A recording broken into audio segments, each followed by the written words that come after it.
Let me tell a tale of a world where heroes walk among us, fighting through the darkness left by monsters and by selfish men.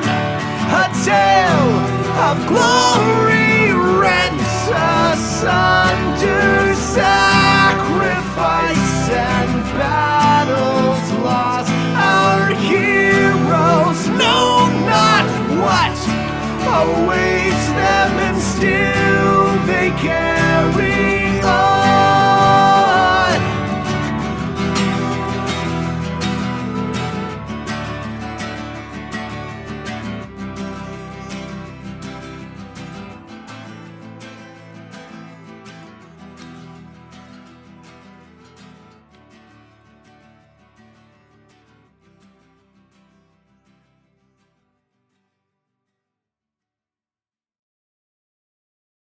Hello, everybody. Welcome. It is I, Pixel, once again, your Dungeon Master here for Ages of Ainor, with the next exciting episode, episode 8 of Ages of Ainor presents the Siege of Castle Rend. Hey, what's up, everybody? Thanks for stopping by. Thanks for coming.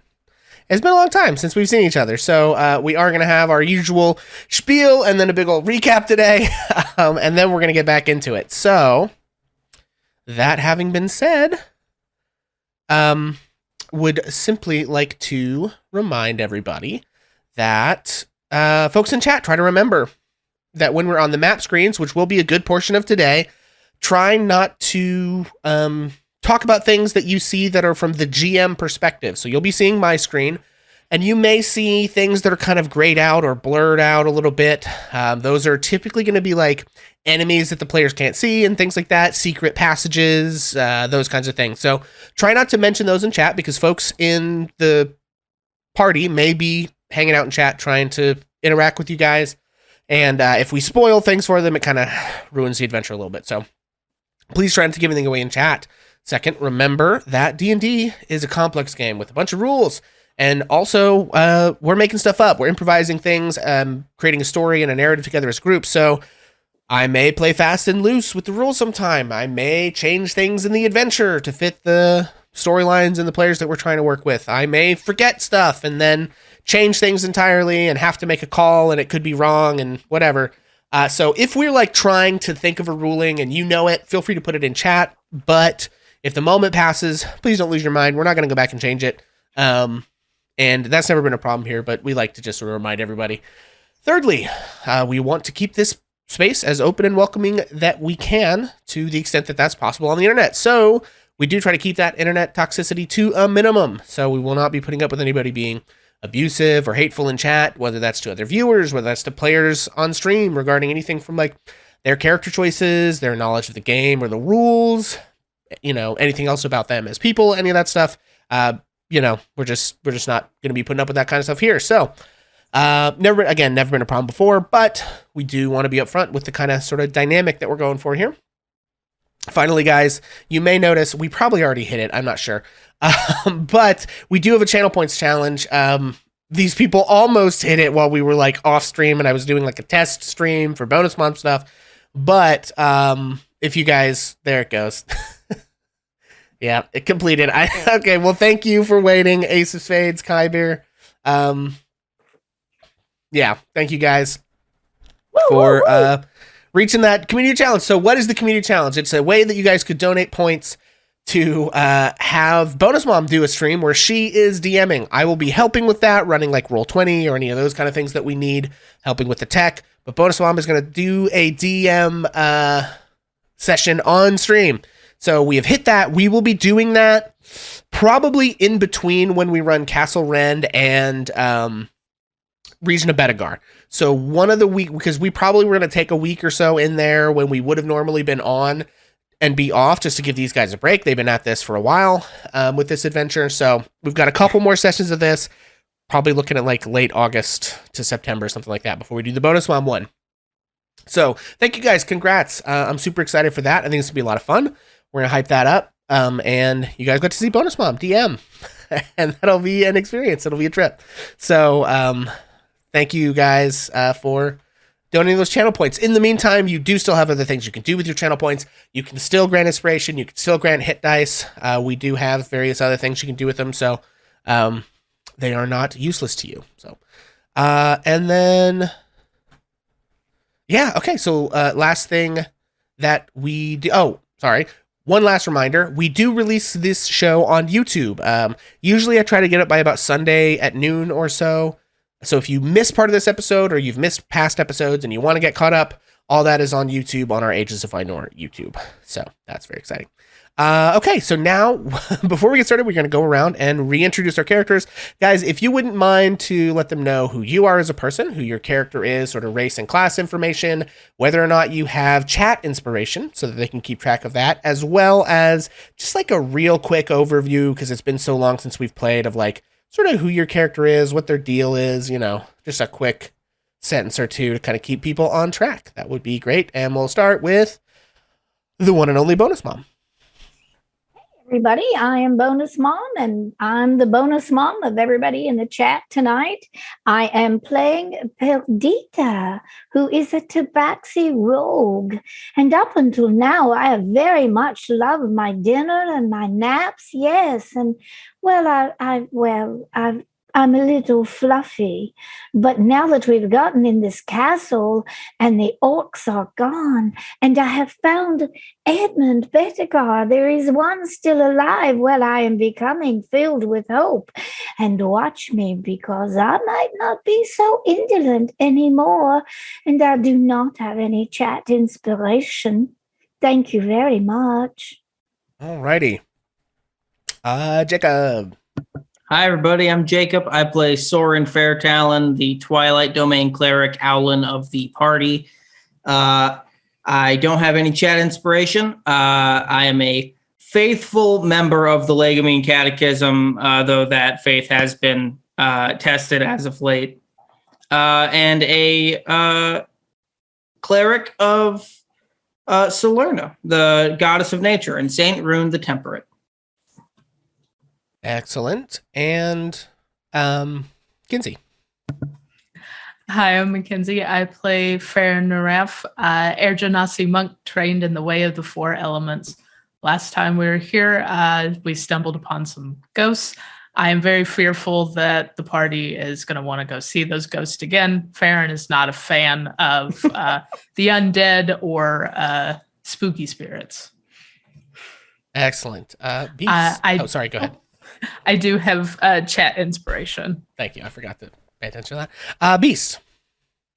Hi, I am Beast. I am playing Raz Hiskers, the Tabaxi Valor Bard.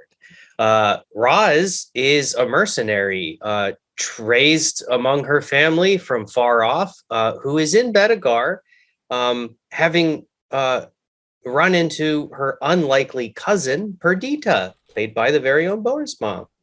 And Raz is looking for family, friendship, and purpose in a land that's very strange to her. So I hope you enjoy the journey that we're about to go on. Excellent. Jesse. Hey, I'm Jesse. I play Silas, the blade-singing sad boy with a heart of gold. And you can see me over on my channel, Spectro Sofa, or as my favorite comment ever called it, Speeder Couch. And we just came out with our episode 13 of our Naruto Abridged series. I am the Hokage of the village hidden in the memes. So once you're done watching all of Bonus Mom and Pixel's content, you can hop over to Spectre Sofa and check me out as well. I'm also waiting to be inspired by chat. So hit me when you can. Oh, I just realized one of those links is wrong. Also, last but not least, of course, Taylor. Hi, everybody. My name is Taylor. I play Enna, the light cleric.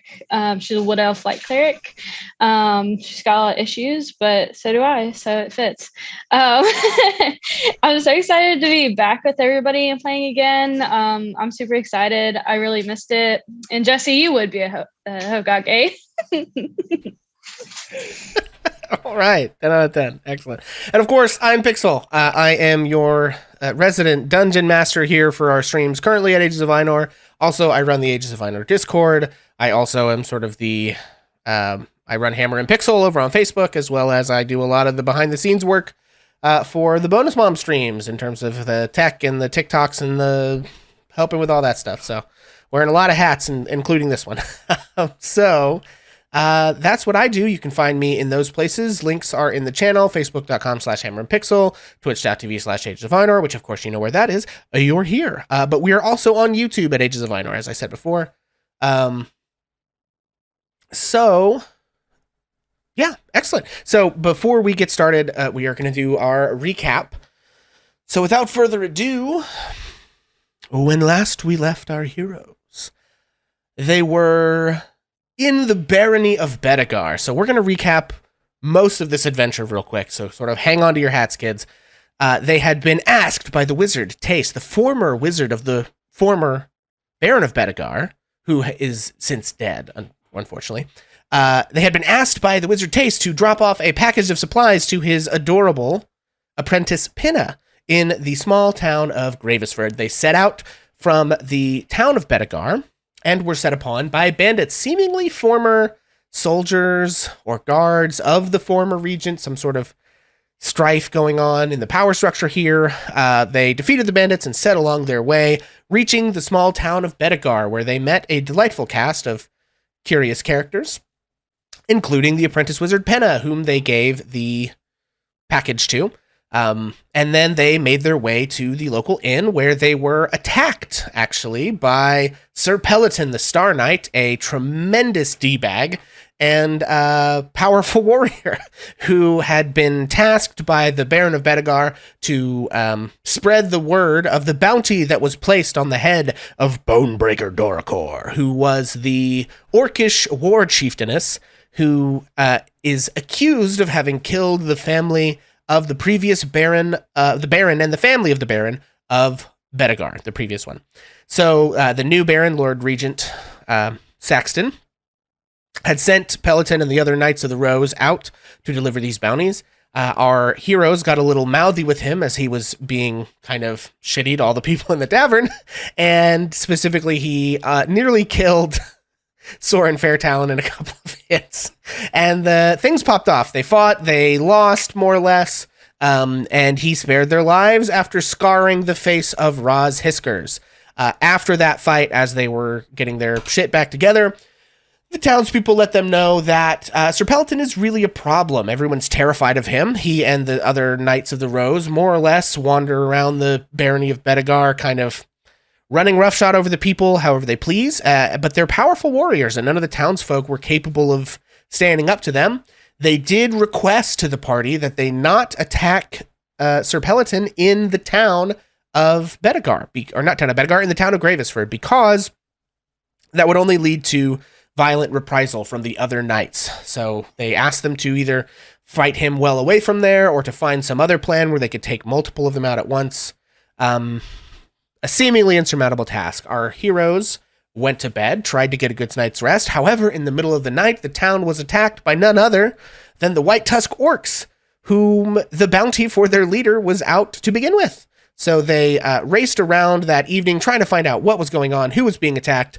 During the fracas, before they could be engaging the orcs, the party discovered that the apprentice Pinna had been taken. They managed to enter a combat with the orcs and once again struggled to find victory because they had been so badly beaten by Sir Peloton earlier that day. So they met with the townsfolk the next morning and sort of headed off a plan by one of the farmers to send an incredibly poorly equipped group of townsfolk out to fight these orcs. And who would almost certainly die. The townsfolk would almost certainly die. And so the party stepped up and said that they would go and investigate and try to take Pinna back from the orcs. So they requested the help of one of Pinna's friends from a nearby town who had come with a shipment of goods from her parents. The ranger, whose name is escaping me. I think it starts with an A. God, I'm embarrassed. Alyssa Tealeaf. I knew it was an A. who led them through the forest. They got into a fight with some orcs. They avoided some other fights before finally reaching Castle Rend. Upon reaching Castle Rend, they investigated the place and decided to basically just go in. They already knew, thanks to some clever work from Purrdita, that the orcs mostly just wanted to parley. And so they went in and discovered the orcs had taken Pinna as a ploy to get them to show up and negotiate. And the orcs basically told them that the Lord Saxton had betrayed the previous Baron of Bedegar, hired the orcs to attack and kill him for the promise of a religious object, the sanguineous oriflame. And she wanted it back, and he refused to give it to her. He double-crossed her after she had killed the Baron, but she was clever. She abducted the Baron's youngest son rather than kill him. And so she essentially recruited the party and said that she would like them to deal with the Baron of Bedegar, the Regent Baron of Bedegar. So they agreed to this. The orcs left. They were left in the building with Alyssa, Pinna, and Edmund, and a big empty fort that had been sitting alone in the woods for a couple of decades now, with God knows what crawling into it. And so that is sort of where we pick back up. Our heroes have done some investigating. Enna and Farron had gone down into the basement. They found a crypt. They entered the crypt. They fought some goats. They almost died. They insulted the ghosts a whole bunch of times. That was mostly Enna. And Farron basically rushed Enna out of there before she was knocked unconscious and killed. By the same token, Soren investigated the other tower, discovered an extremely shiny suit of armor, touched it, and almost got beaten to death by sentient suits of armor, upon which all of his friends came and rescued him. And finally, our party realized that the treasure chest in the southwest corner of the room was actually a mimic, and against all odds, the mimic spoke, I believe, Abyssal, and I think one other language, I can't remember. And so they have attempted to make friends with the mimic. The mimic has said that it will, at the very least, move away from the doors it is currently guarding if they bring it food. So they have dispatched Alyssa Tealeaf to go find food for the mimic. And that is like everything in a nutshell. I know that took forever, guys, but again, it's been so long since we played, I really wanted to catch everybody up. So... what's the mimic's name?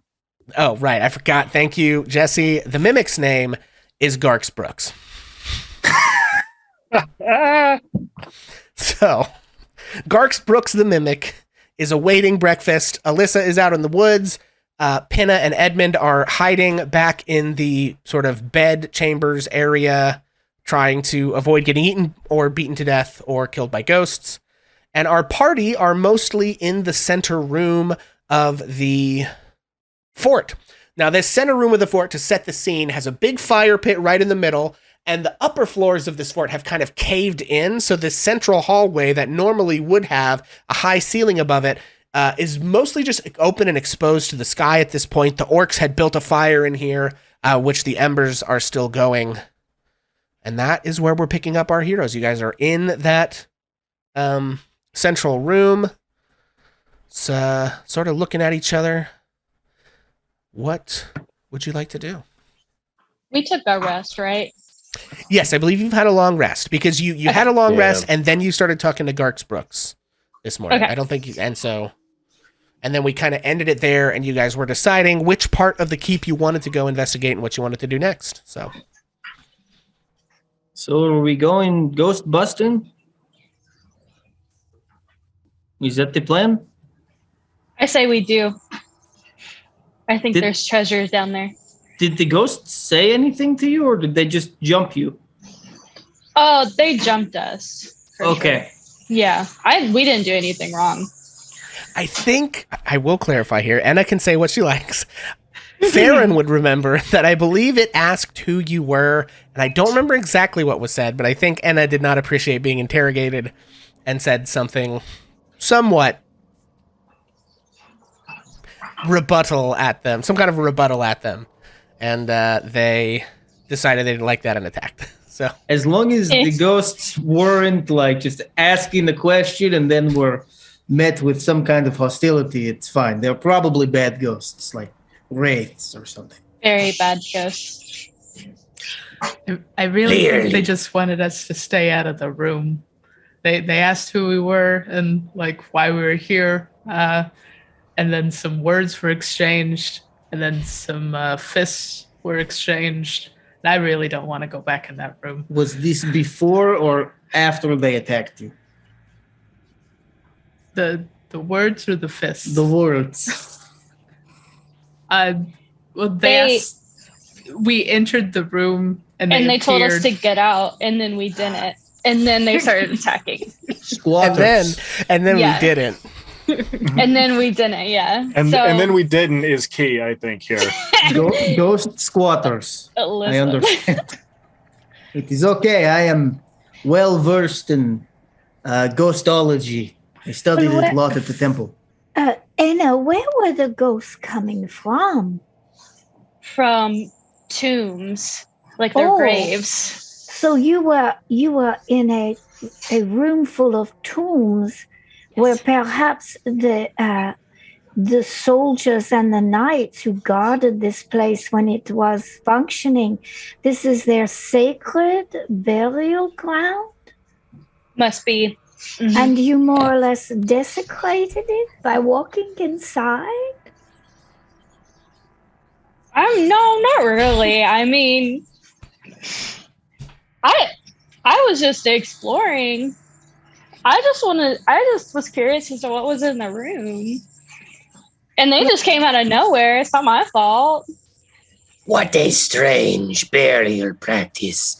Do not consume the dead flesh of your loved ones to keep them with you. It seems so frivolous to just put them in a box. Okay, we'll get back to that in just a second. I read one time in a tome from the Archmage Zachary Baggins. Nobody watches Ghost Adventures? It's fine. That you need to take your shirt off and fight ghosts bare knuckle boxing style. Roz immediately looks at Farron. I mean, I did try to punch one of them and it didn't really work out. So I don't know if the bare knuckle approach is correct. I have read that all ghosts are allergic to peanuts. This was discovered in my studies in the temple. I'm in favor of, we just write a sign, stick it on the door, do not enter. Like Alyssa! I think she's still hunting. Is she I mean, out if you hunting want already? to be catching her before she actually leaves, we can do that. Can you find some peanuts, please?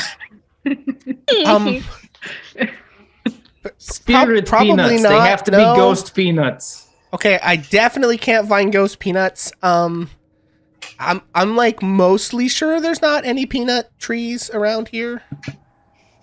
Okay, what about like dead peanut trees?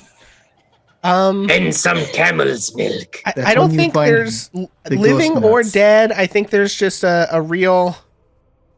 I mean, I'll try, but I don't. Just don't get your hopes up. You. Good luck. All right, let's get back to the fact that Roz is a cannibal. Okay, so do you really eat your dead? Is that? How else would you honor them? I can think of a lot of. I think that's more Soren and Enna's category, but That is not true of all tabaxi. Monsieur le DM, I cannot help but notice that I am on here twice. Have you noticed that? I think that I was close to the large room. Thank you. Sorry, I don't know how that happened, but Well, it occurs to me that whatever we do, we should proceed in an orderly fashion, yes? Because we sort of wandered off and some bad things happened.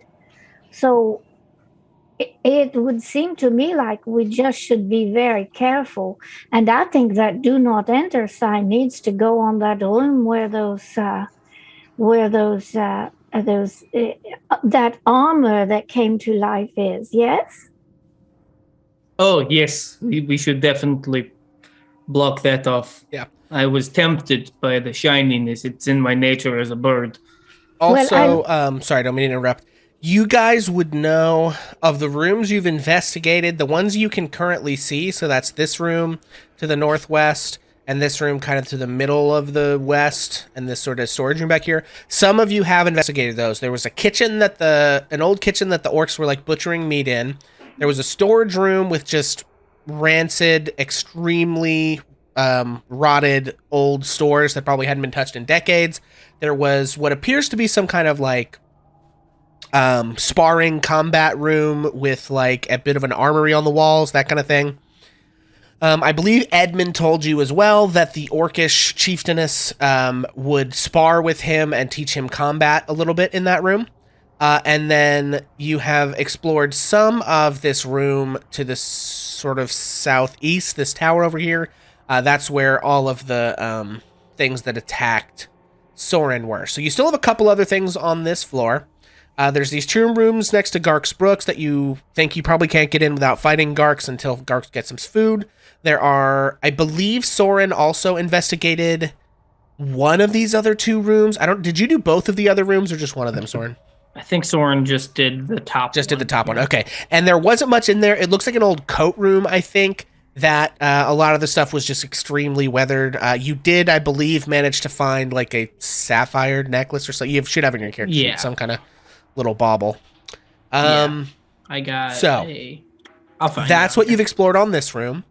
And then just to sort of bring everybody over here, let me just grab you all real quick. Hang on.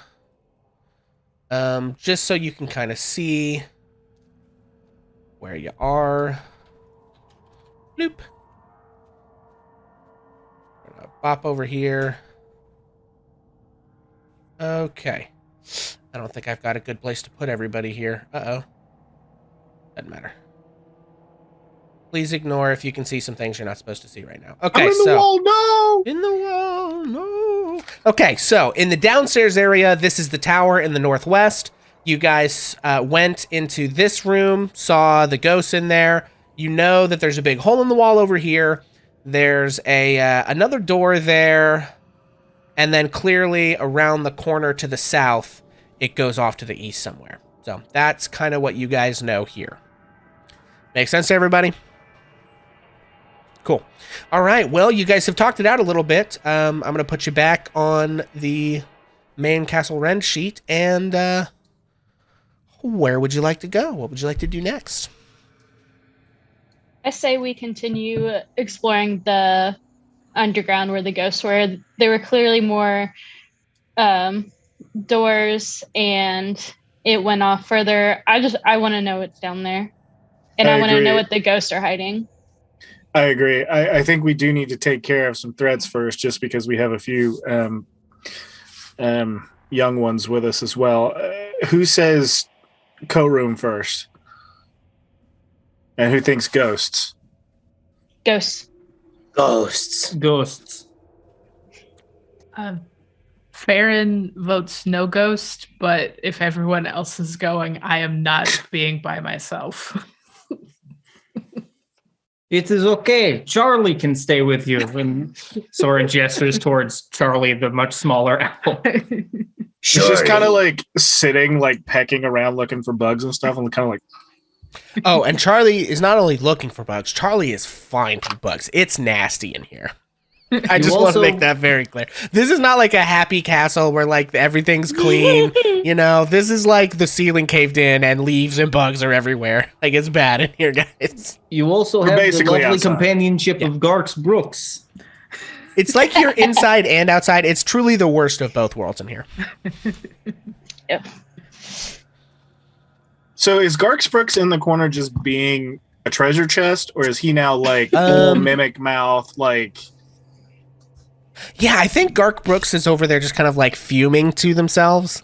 You know, so just sort of like watching you guys and just sort of like grumbling in the abyssal every so often. We have reminded Penna and Alyssa not to get anywhere near that chest. Yes. And to wait on us to feed Yeah, We've so also told We Edmund, should tell correct? Edmund, right? Edmund knows this. I think Silas somewhere when Silas, you had haste on yourself at some Yeah. point last adventure Yeah. or last session, and you ran to Alyssa and Yeah. Edmund and Pinna and told them all about the threats that you all know about, which is currently Right. Garx Brooks, the ghost in the basement, and the armor in the southeast tower. That's right. And then we took a long rest, and now it's the next day. Correct. Okay, just making sure I got all my spells and stuff. So I'm ready to mess up some ghosts. If they can talk, we could just maybe talk them down, tell them that the rightful lord of the castle has us here. Right? I mean, we That could might be try, a little but- tricky. Maybe. But we can also just tell We them can to try, fuck off. but Perhaps we could find the reason they linger here and convince them that their debt is paid to this world. Or we could leave them alone. They have found their final resting place, and we could just leave them alone. I don't think they're resting if they're coming out of their tombs. Well, we walked into the room unannounced. We didn't knock or anything. We can't I be just- the first ones that done that. You guys see any dead orcs down there? Just out of curiosity. You But did not perhaps- see any dead orcs down there.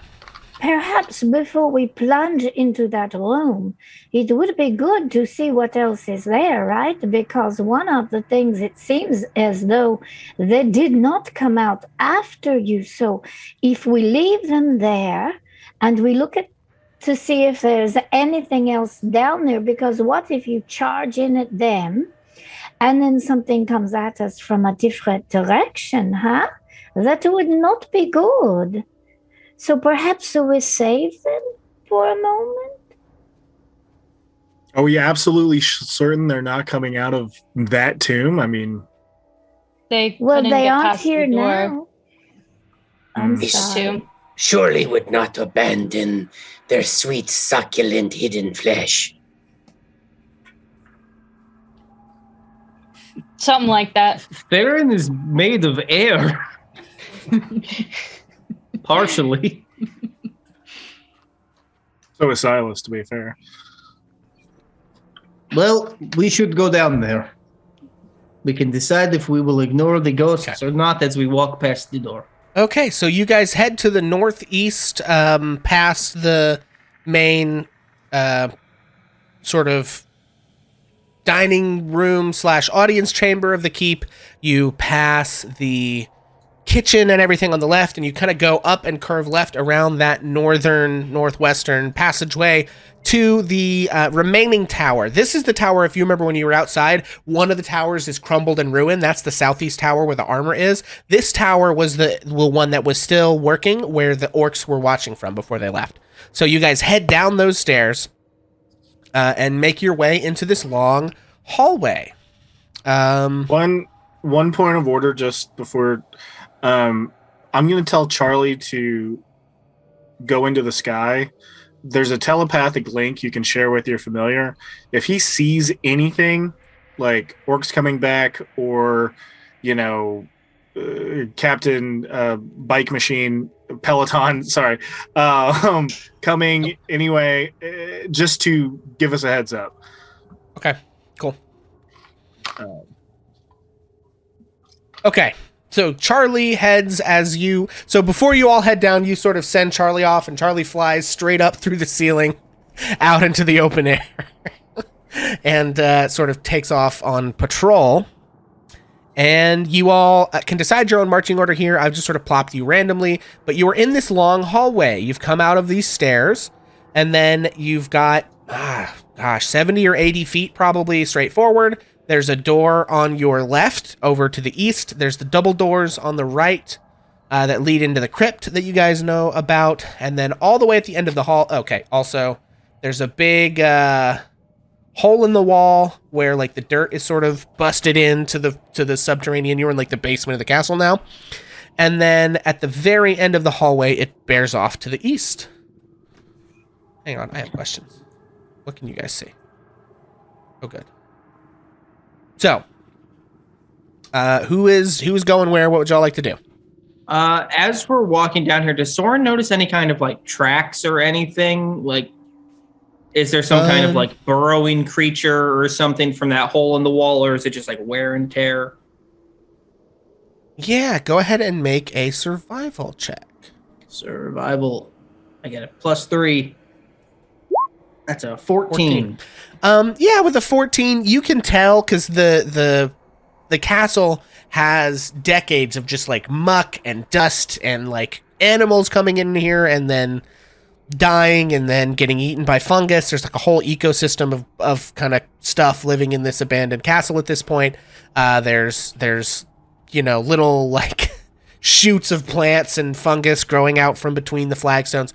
So in all of the dirt and the muck and the grime of everything around here, you can see that the orcs have kind of been all over this place, back and forth. So they definitely came down here. I'm going to say by the 14, you think they avoided the room with the ghosts. It looks like there's not like a bunch of tracks of them going in that room, but there are plenty of tracks of them coming down here and going in kind of any of the other places that y'all can currently see. It is kind of nice to see nature reclaiming what was once its own territory. Oh. So it looks like orcs avoided the ghost room. Everything else is kind of covered in orc tracks. So feel like that was already known. So it's kind of speaking to myself at this point. Oh, incidentally, if any of you are lacking DM inspiration, please take DM inspiration. I have thoroughly enjoyed the roleplay opening of this session. You've all done great work. Thank you. I'd like to stay a little bit back, but maybe investigate just the door itself. See if there's anything I can get just from like, is it ornate? Is it specialized? Is there any writing on it? Or is it just a big old block door? Okay. Which door? There are two. The big door to the I'm crypt sorry. or the tomb okay. door. Tomb door. Yeah. Let's take a look. Baron, while he is doing that, would you like to look maybe in that other door and stay away from the tomb? I will go with you. Yeah, if you want to do anything other than the ghost room, I'd be up for checking out the. Well, let's just see if it's like locked or whatever, all right? And Purrdita's going to move towards that other door. Okay. Yeah, so Silas, what you see when you look at the door, you see this is very ornate, and it is carved out of, this is actually a stone door instead of a wooden door, and it is carved with sort of reliefs of sort of powerful knights with a kind of dragon motif fighting valiantly. Any kind of draconic writing on it? No, there's not, but go ahead and make a history check for me. Ooh, I'm kind of good at that. 18. 18, yeah. So in your studies with your former mentor, was it Elias, I think? Elian? Yes. Elias.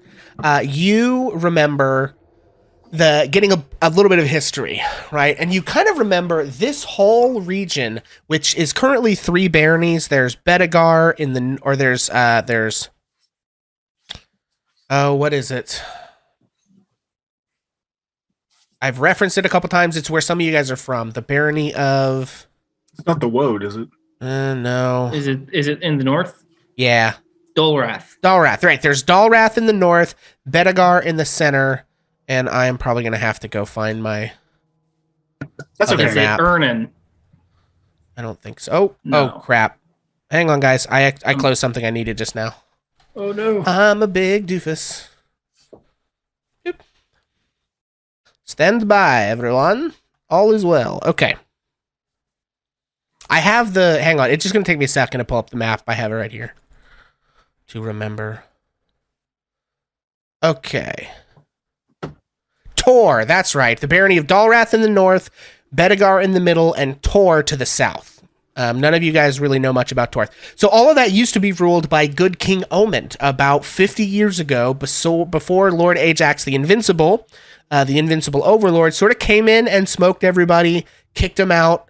He had accrued an army of from the desert that he had already sort of beaten. And you would know that before Lord Ajax came, Good King Omund had these knights who were dragonborns for the most part, and they were called the Good King Omund's Dragon Knights. And you know that there was a group called the Blue Dragon Phalanx that you recognize some of the iconography. You also know that the reason the kingdom fell about 50 years ago was that someone in the Blue Dragon, or not the Blue Dragon Phalanx, but one of the Dragon Knights betrayed the kingdom and actually helped Ajax the Invincible kill Good King Omund and kill the other Dragon Knights. He sort of told, you're not sure exactly what the details are. There's different rumors. Maybe he told their weakness or betrayed their strategy or something. So that's kind of what you know. You know, these are probably the tombs of the Blue Dragon Phalanx or some Dragon Knights who used to be for Good King Omund. Okay. Wow. Great. I'm going to absorb that and think about it. Listen, kids, stay in school. That's all I'm saying. When you stay in school, you get good history modifiers, and then the DM tells you lore. Does Silas share that with everyone? Yeah, I think I'll tell them. I'll definitely ask, does anybody else speak Draconic? I think Anna does. Let me check. But I will share that. And essentially, well, Silas will say, Soren's idea of helping them pass might be actually easier than we thought with this information.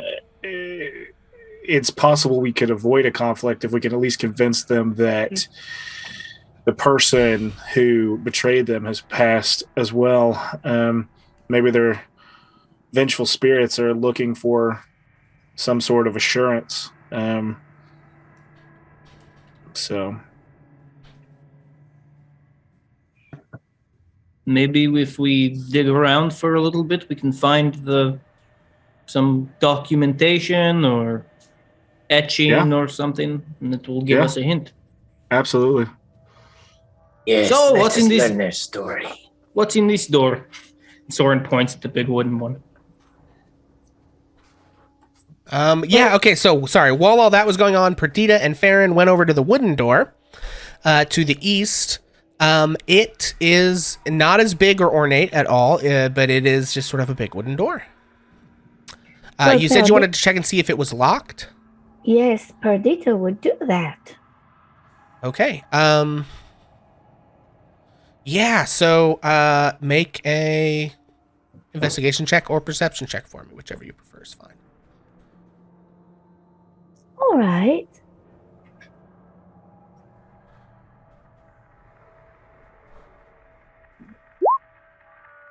Well, I 18. got an 18. Okay. Yes, that door is not locked or trapped, you can tell. Well, Soren, it is not locked or trapped, so if you are all looking in case there is a problem, I will just open the door. Wait, hold on. Customary to strike the door? I'm sorry, Anna. Did you say something? I just think we need to be careful, and Anna's gonna cast protection from evil and good on Farron to give you a little extra strength. You are so kind. You're welcome. It's okay to be scared. I'm probably shaking just a little bit, but after that, not so much. Maybe it's just a little bit in my hands now. You can do this. But just in case, just a little extra for you. Looking around and knowing that everyone is with her, Purrdita is going to open the door. Roz is going to give Purrdita Bardic Inspiration just before the door opens. Okay. All right. So, Purrdita, as you look into the room, you can see some sort of long hallway with columns. At the end of it has been erected an altar. The altar is covered in blood. It is sort of hastily erected out of crudely constructed wood.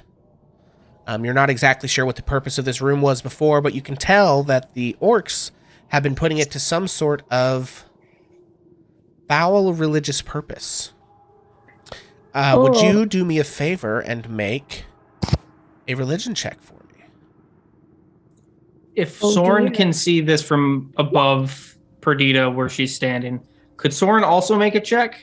Sure, yeah. So Purrdita, you look in here, and you have no idea what, like, it's some sort of obvious that it's an altar. It's obviously that some sort of something was being killed or sacrificed here, but you have no clue.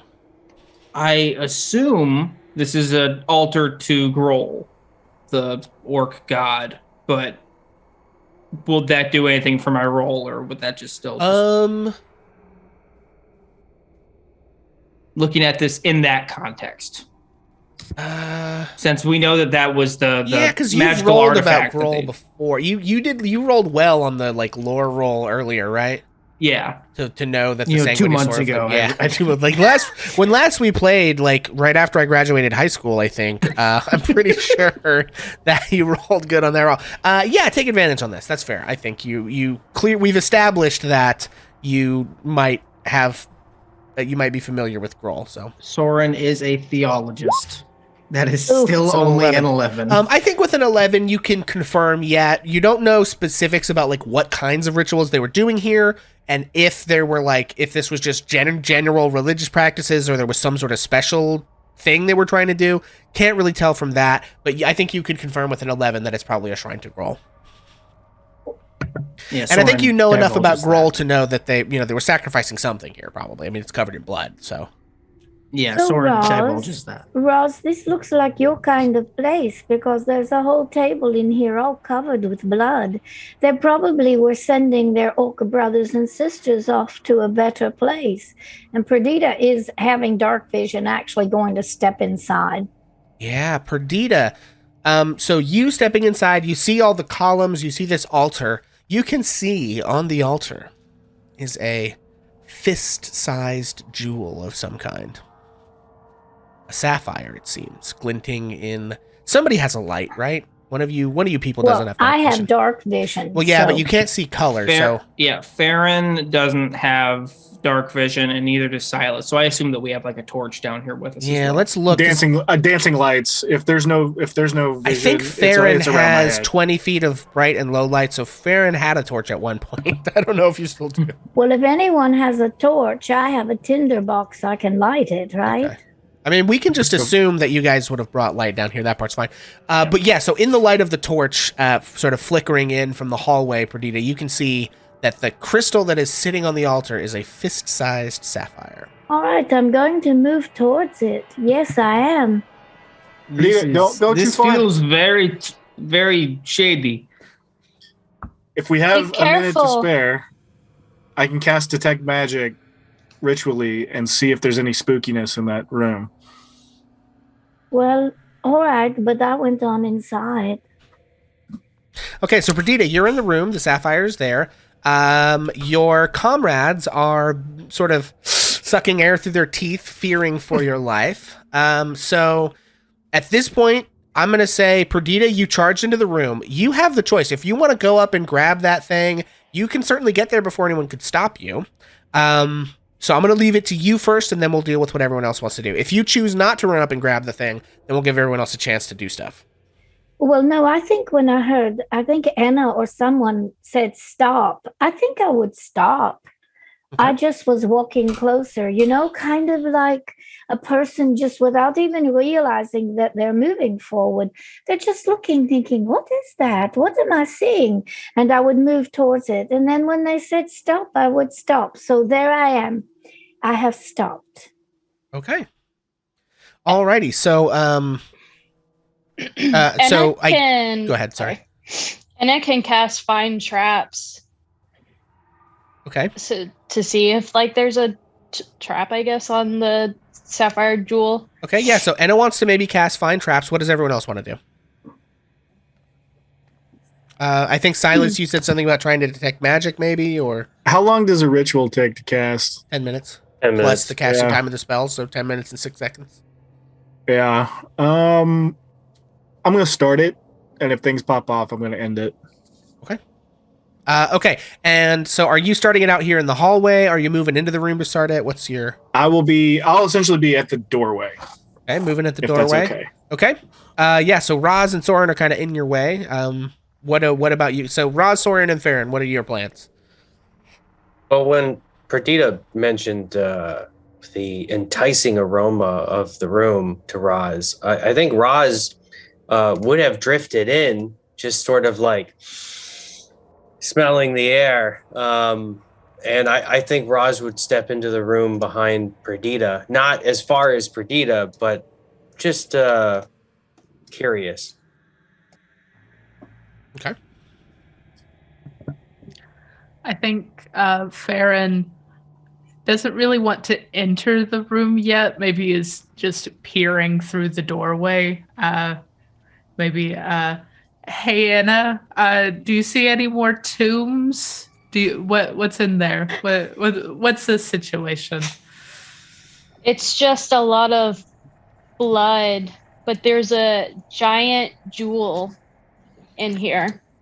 All right, so blood that was a person or a thing might turn into a ghost. I'll just hang out here at the doorway for a minute. If you guys need me, just yell. Sounds good. You've really got a thing for ghosts.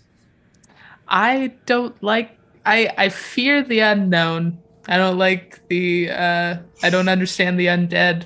I don't like that spirits can't be punched.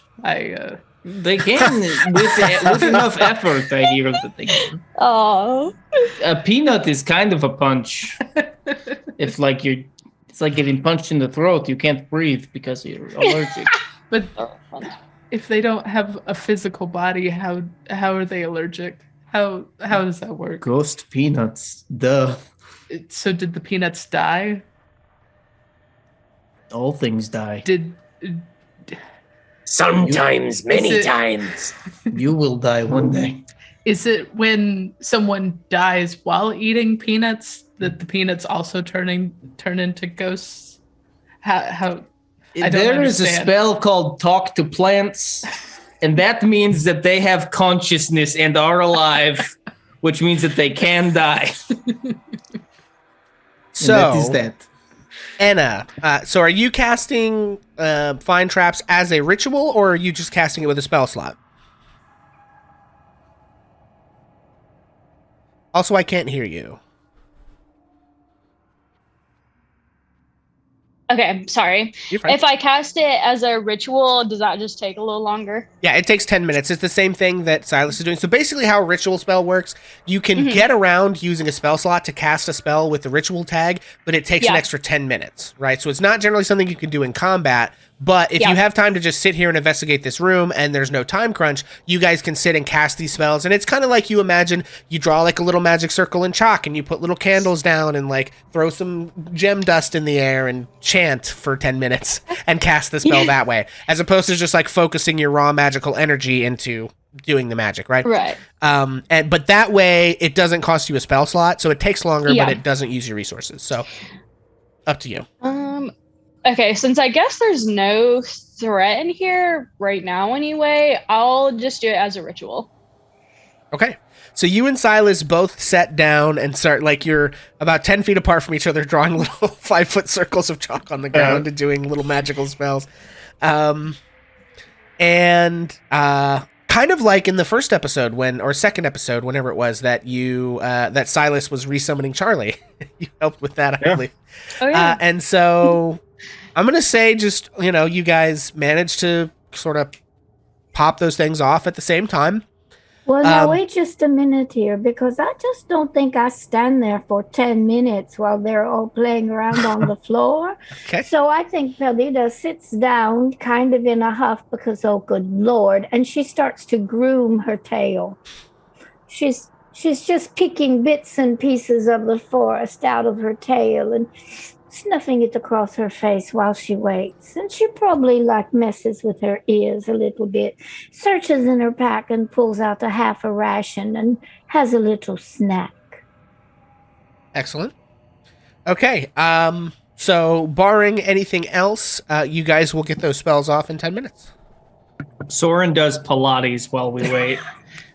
Okay, describe owl Pilates to me, please. Owlin Pilates, what's that look like, Jacob? So it's very similar to how we as humans do Pilates, which is except we that lay your on the ground knees and are we jointed raise our different, I hips. think, right? But Soren extends his wings fully out and actually balances himself on his wings, and then flexes them to kind of elevate his pelvis. Gotcha.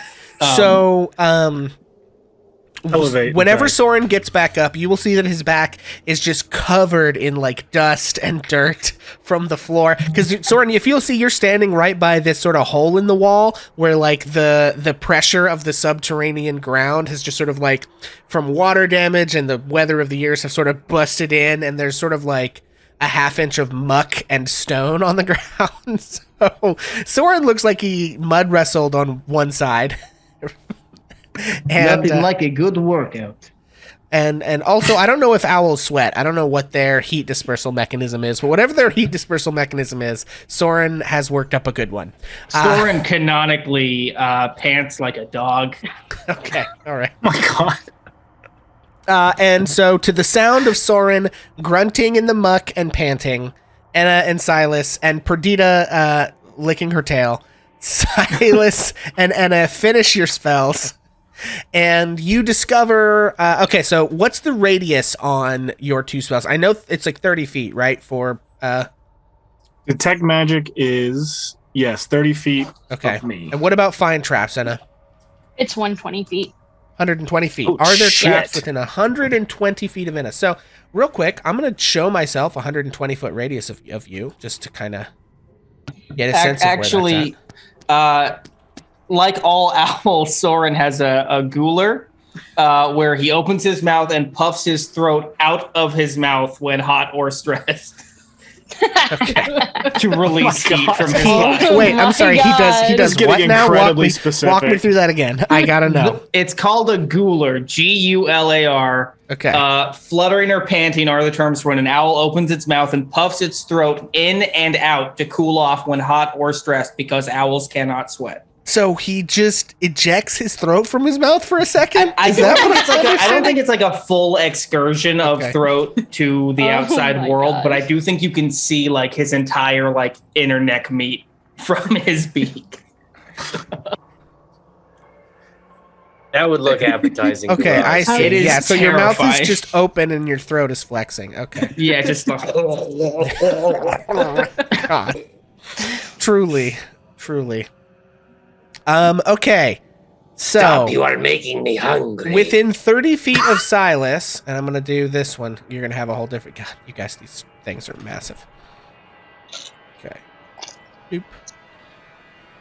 Make Silas's gray. Okay, so Silas, within 30 feet of you, you do not sense magic unless you guys have magic that you brought with you. Anna.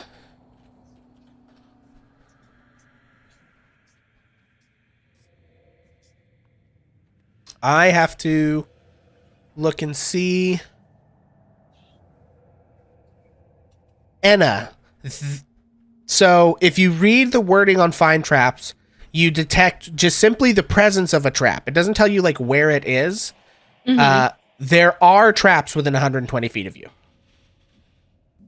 Okay. So it's probably good to say that Jewel is a trap. I would say that out loud. There are traps around us. I would say probably that Jewel is a little sketchy. We should take it. Well, I'm willing to try if you want me to. Does anyone have any magic way of getting it? Oh, also, Silas, there's not a magic within 30 feet of you, but you are not within 30 feet of that jewel right now. So I don't know if you. Yeah, I would like to. Once the spell's up, I was giving everybody time to riff. Once the spell's up, I would like to move to Purrdita and just take a look at what's around me, if that's cool. Yeah. So the gem is magic for sure. Yeah. I think it gets more specific. No, that's identify. Yeah, identify gets more specific. You can find out the school of magic, I think. I'd like to know the school. I think that's what identify, is it not? No, identify will tell you exactly what the thing does, unless the thing is like a special thing that fools identify. Detect magic, you can sense the presence of magic within 30 feet as a faint aura, and then if you focus as an action, you can determine the school of magic of the thing. I will do that. Okay. Hang on 1 second. I have a way to magically remove this jewel, if we so need it. Okay, hang on. Well, it certainly makes me curious, Roz, if it is magic. Could it be something that would help us? Or is it a danger to us and should be destroyed?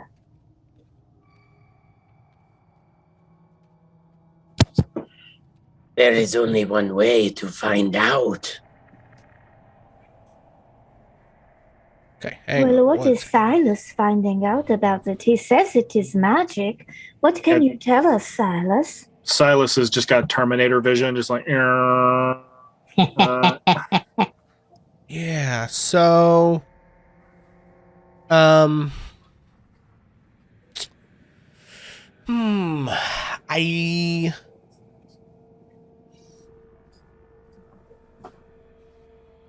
How far is identified? I don't. Hang on 1 second. Okay. There's a couple of rules I'm having to look up right now, so it's fine. That's okay. Did we figure out the school of magic? That's why I got to look up a couple rules. Oh, okay. That's why. I will tell Purrdita and Roz to kind of back up just a minute, maybe to about 20, 30 feet away. I'm going to say that it actually doesn't have a school. There are some things that don't have a school of magic. I'm going to say this doesn't. Okay, that's fine. Well, of course I will. Which is very curious. I will say it that is very curious. So I'm going to put a hand on both of their shoulders. I am going to snap my fingers and actually summon Charlie. I'm going to send Charlie to the sapphire. I'm going to have him stand on it, and I'm going to cast Identify through him. Okay. Cool.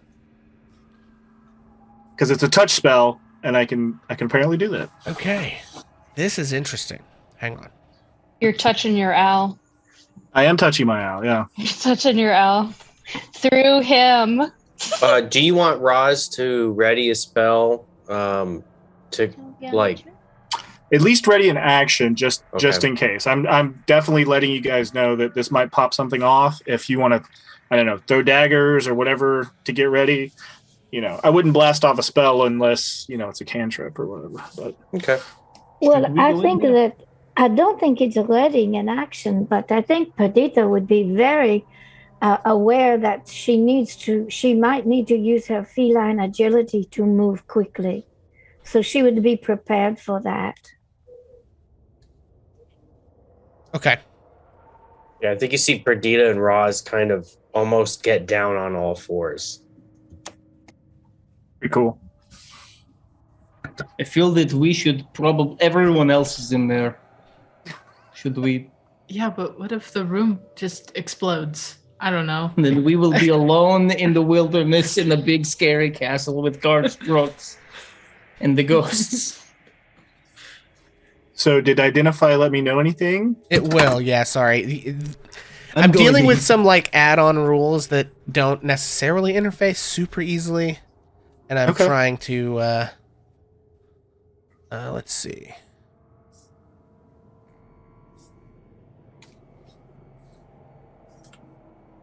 Okay, excellent. I love this. All right, so Charlie flies over to the thing and grabs it in its talons, and sort of the talons kind of like seize onto the thing, and Charlie starts to shake, and Charlie opens his mouth and spreads his wing, and his eyes shine with a bright blue light. I would like everybody to please make a intelligence saving throw. Oh no. DC 14. I shouldn't have brought this Oh in here. boy. Oh jeez. Yeah. Oh, Purrdita, you don't forget you have bardic inspiration.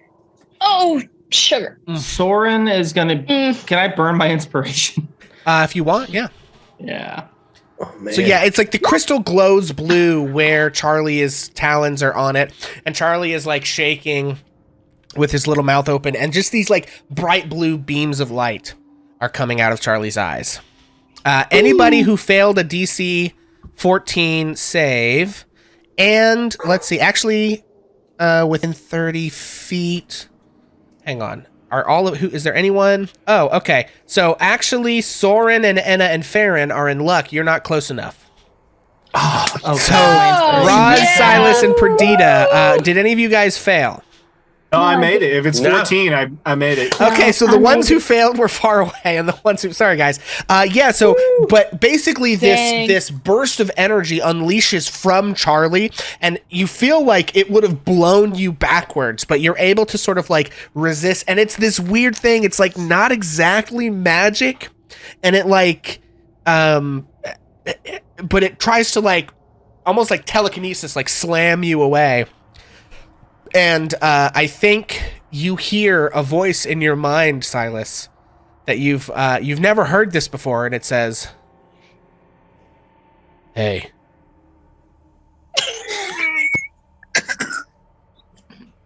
You've never heard that before? And Charlie is sitting there like with his eyes shining blue light. Can you let go of my bird, please? I can't let go of myself, Silas. Is Silas the only one that hears this? Yeah, it is like speaking directly Okay. into Silas's mind. Okay. Charles, is that you? Yeah. Are you okay?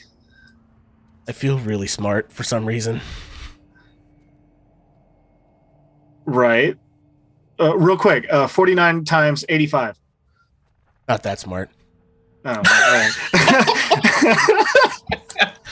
Smart on a scale of I normally can't speak. And Well, true. Now I can. Okay, so can you tell me what is happening to you right now? I think, Silas, I think the rock's making me smart. Right. I figured that. It's like blowing my mind, man. Okay. Are you in pain? Do you need to let it go? I think this is the best thing that's ever happened to me.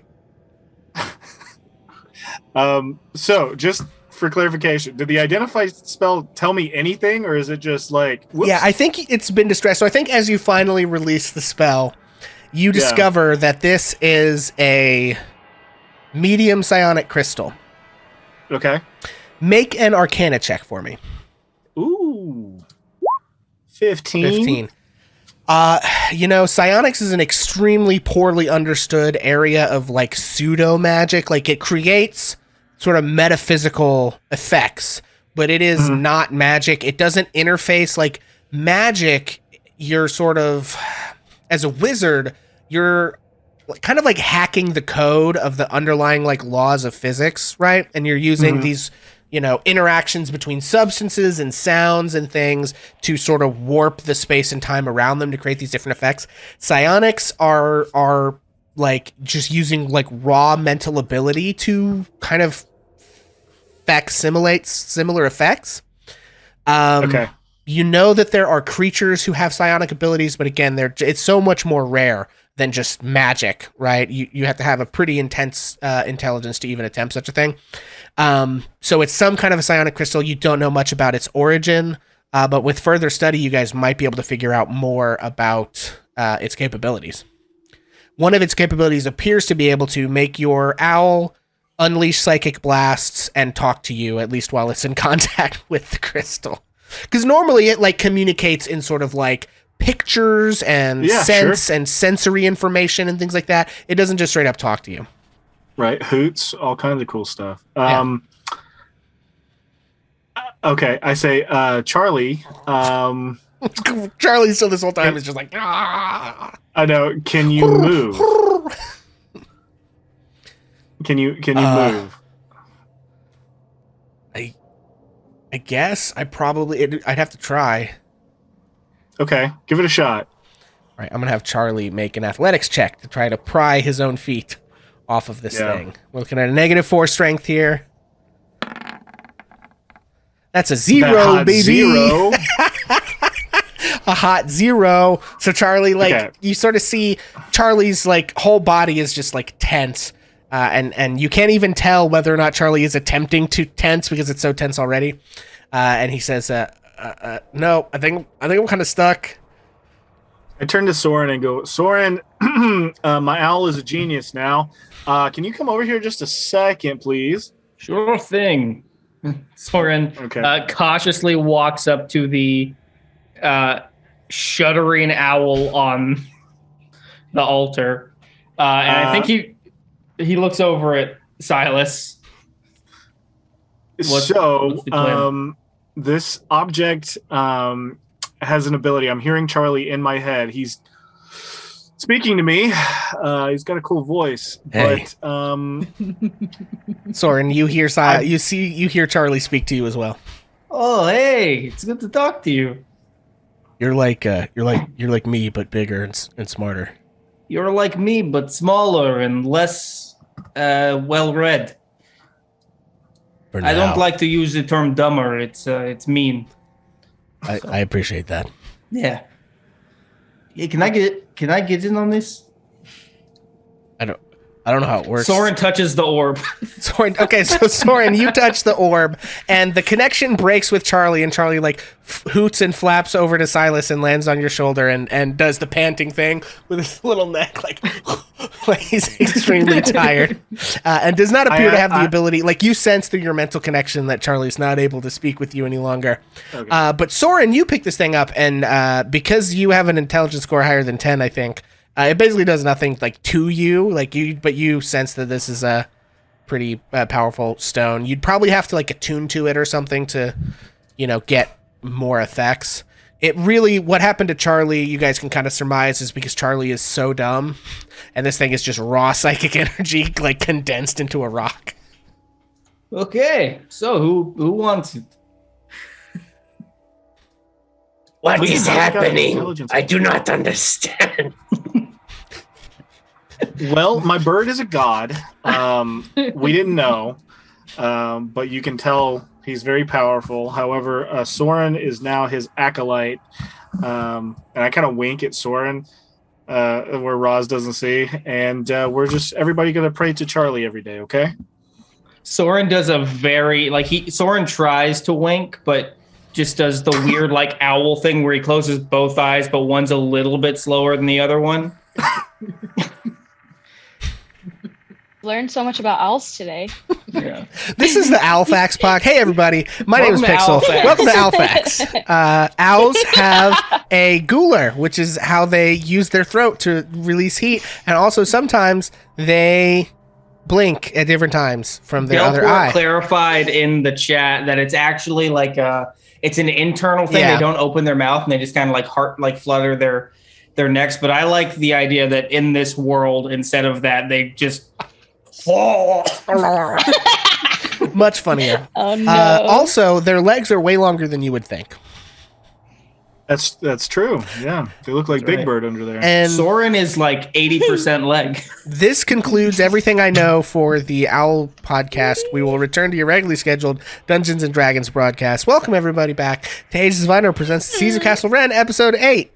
When last we left our heroes, they were learning about owls. Okay, so so we have this psionic crystal. Soren has it in his hand. Sorry for a little bird facts detour there. What are we doing? We could just give this to Silas, and he could give it to Charlie when he needs to. Oh, and I'll be tell honest, you that's with pretty sick. With Identify, what this thing does is you have access to a couple of different psionic manifestations. Basically, Oh, shit. I might actually have this item. Was I a smart boy? Did I make a handout for this? Is there a does it scale with a casting modifier or anything? Or No, is it doesn't. It just has the abilities that it has. Shit. Okay, I'll have to make so would somebody send to the group chat and just remind me, hey Pixel, please make a thing for this, and I'll send you what it does. You Everyone basically drop that in the Discord who is watching. Sure. Everyone in the world, if you ever see this, even after we post it on YouTube, please at Pixel and remind him to make that sheet, because I still probably will forget. You can tweet at me. I'm in Discord, YouTube comments. Shit. Put it in Twitch chat right now. I turn to Purrdita and say, I'm happy to hang on to it, but you are the one who found it. If you want this, it's all yours. Well, I just really don't know. I don't think it is something that I would want. I think maybe it could be good for Charlie. It would be nice when you send him flying off places if he could talk to you. Yes. It'd be pretty cool. I wonder if Charlie could actually use it as as what it did to us. Yeah. So with it gains access to 5 what are called manifestations, known as Amplify, Distance, Flay, Forget, and Sympathy. And the Strongholds and Followers book has those rules in them. I'll get them on a card for you guys. Basically, this thing, you can use it to unleash psychic powers if a player uses it. Charlie, I don't even think he could fly around with the thing. Maybe he can get used to it eventually. I don't know. It would be a pretty intense experience for Charlie to just commune with this thing constantly. But maybe it would awaken him and turn him into some kind of I don't know. I'm down to do some shit, but you don't. I'll just say this: none of you know what would happen to Charlie if you gave Charlie this rock for good. Wait. Anna, come here a second, please. Okay. Oh no. And I'm gonna give it. Over. I'm gonna give it to her rat. You want to give this to Arrow? You think it would be useful for him? I want to see if it makes him talk. Okay. I pull out Arrow and I put him on the sphere thing. Okay. Soren ducks behind a pillar. Yeah. That's a good point. I didn't think about this. Okay, I'm gonna make Arrow a stat block now. So stand by for just a moment while I do that. Because I didn't know that I would need that. You probably got a rat there somewhere. I do, yeah. Okay. Is it a rat or a mouse? It's a mouse. It's a mouse. Yeah, I only have the one stat block though, so okay. I'm just gonna use the rat stats. Rat stats. Okay. Welcome to Rat Stats, where we talk about the stats of rodents. Yeah. All right. You learned about owls. Now it's time for rats. Now it's time for Master Splinter was 5 feet tall. Okay. Now it's time for for owls' natural best friends, rats. Okay. So Anna, you should have access if you refresh your page if you need to. You should have access to a stat sheet for Arrow. I guess please make me an intelligence saving throw for Arrow. Okay. Let's find out what happens. Okay, I'm so sorry. How do I do this? So click into Arrow's sheet. Oh, okay. Oh my goodness, he has his own sheet. Oh, this is so fun. Look at the little man. He's so cute. I love him. Okay. And then you'll just click where it says int. 14. 14's good. Shit. Let's go. 14's amazing with a -4. Okay, so yeah, I think Arrow sort of like. So how exactly do you do you like let Arrow decide to go on it? Do you place Arrow on there? Like, how does that? What does Enna do to facilitate this exactly? So Enna holds the sphere because I would imagine this thing is bigger than him, right? Oh yeah, it's fist sized, and and he's a mouse, so you know. Okay, so if I hold it, it wouldn't do anything to me, right? No. Yeah. Okay. So yeah, Enna's gonna hold it with one of her hands, and she's gonna pick up Arrow and just like place him on top, and just see what happens. Okay. Just like bloop, right on top. Okay.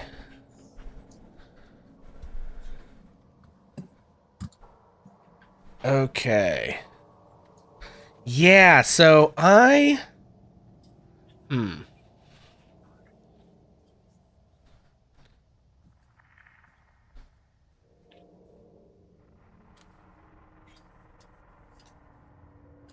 I guess I'm gonna roll for this, because so to me, Charlie is like an inherently magical creature, right?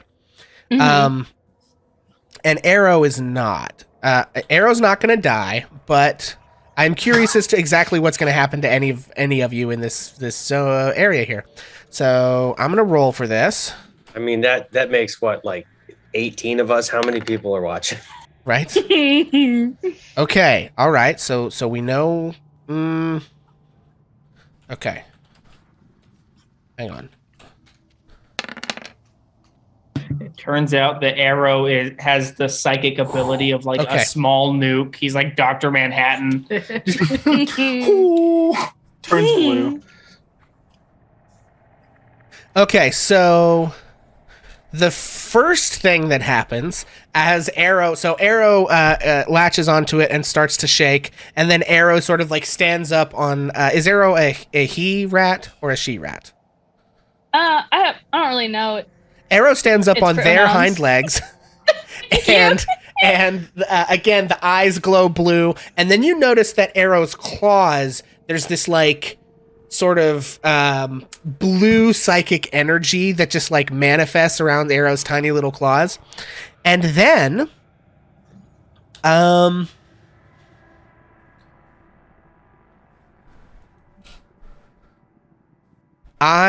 god. Okay. And then Oh Jesus. Anna, I need you to make a I need you to make an intelligence saving throw DC 14. Okay, intelligence saving throw, and then what? Intelligence saving throw DC 14. So you're trying to beat a 14 with your intelligence save. Oh, gotcha. Okay. 17. Okay. You feel Arrow's little brain, like, you can tell Arrow's, they're kind of panicking. They don't know what to do with all this energy. And you feel just this, like, spike of psychic energy sort of, like, hit your mind. And, like, Arrow is just, like, scrabbling. You don't know what it would have done if you had failed that save exactly. But then it sort of calms down for a minute, and Arrow is still sort of sitting there with the eyes glowing blue, but it manages to sort of, with that ridiculous saving throw, sort of like hunker down, and it's sort of, they stop shaking, and start just sort of like looking around the room. Sitting on the rock, eyes still glowing blue, claws still sort of glowing blue. Whoa. Hey, little buddy. Are you okay? Yeah, this is kind of weird. It's okay, buddy. I can talk to you now. It's like super crazy. How do you feel? Are you in pain? So technically, like, my brain doesn't have the parts that normally would feel this, right? So I actually have no context whatsoever for what I'm feeling right now. It is unfathomably alien to me. Yeah, but this is really cool. Yeah, yeah. Yeah. Is this what it's like for you all the time? something like that. Yeah. Cool. Okay, are we all hearing this? Yeah, so as opposed to just like speaking, Arrow is actually making mouth sounds with Arrow's mouth. So he's like talking. He's like talking. Guys, check this out. Yeah, and I think Silas, like, Charlie's used to communicating with you telepathically, right? Yeah. Like, you have this bond, and so that was just super easy to reach out and grab, right? And Anna, you get the sense that, like, Arrow has never had any kind of, like, mental anything going on, and so is far more used to, like, making mouth sounds than they are, like, and you almost sense, like, maybe that's what they were trying to do with whatever that happened with the mind spike thing that happened, is, like, their brain was just sort of, like, reeling about, trying to grasp onto something, but they sort of got themselves under control and managed to start, like, start just talking, so... Arrow, quick, 85 times 49. 4,165, probably. Nice. He's smart. A good little buddy. Have you heard the good word of Selerna? Little one. Now that actually poses an interesting question, because I don't know what kind of religion. Selerna is a goddess of nature? Nature, yeah. I mean, I think we're sort of inherently connected just by the, like, base nature of our design and instincts and stuff. Would you be interested in some literature? I don't think I know how to read. I can teach you. He can do math, but he can't read. I didn't know how to read once, but the Even you? faithful taught me. You're so big. I thought everyone that was big knew how to read. No. I did It not know. doesn't I come mean, I that was much easy. smaller before I learned how to read. You get bigger when you learn how to read physically. Okay, make a deception check. Oh, no. While that's happening, Silas says, and I think you and Arrow keep this for a while. I'm That's a six. okay with that. Listen, Sora does the wink thing. I wasn't even born yesterday, but, like, that's definitely bullshit. I mean, mentally getting bigger is pretty much physically getting bigger if you think about it in a spiritual sense. Listen, don't try to fucking con me now, man. I got your number. Arrow! Language! He's a Hey, little swearing is trooper. a sign of intelligence. Fuck So I yeah. heard. True. That's my son. I am proud of you, little one. And I think Soren goes to, like, he sticks out a finger to, like, shake hands. And I think you see Arrow's eyes narrow, and sort of like a little tiny claw sort of tremulously reaches up and just sort of, like, very gently.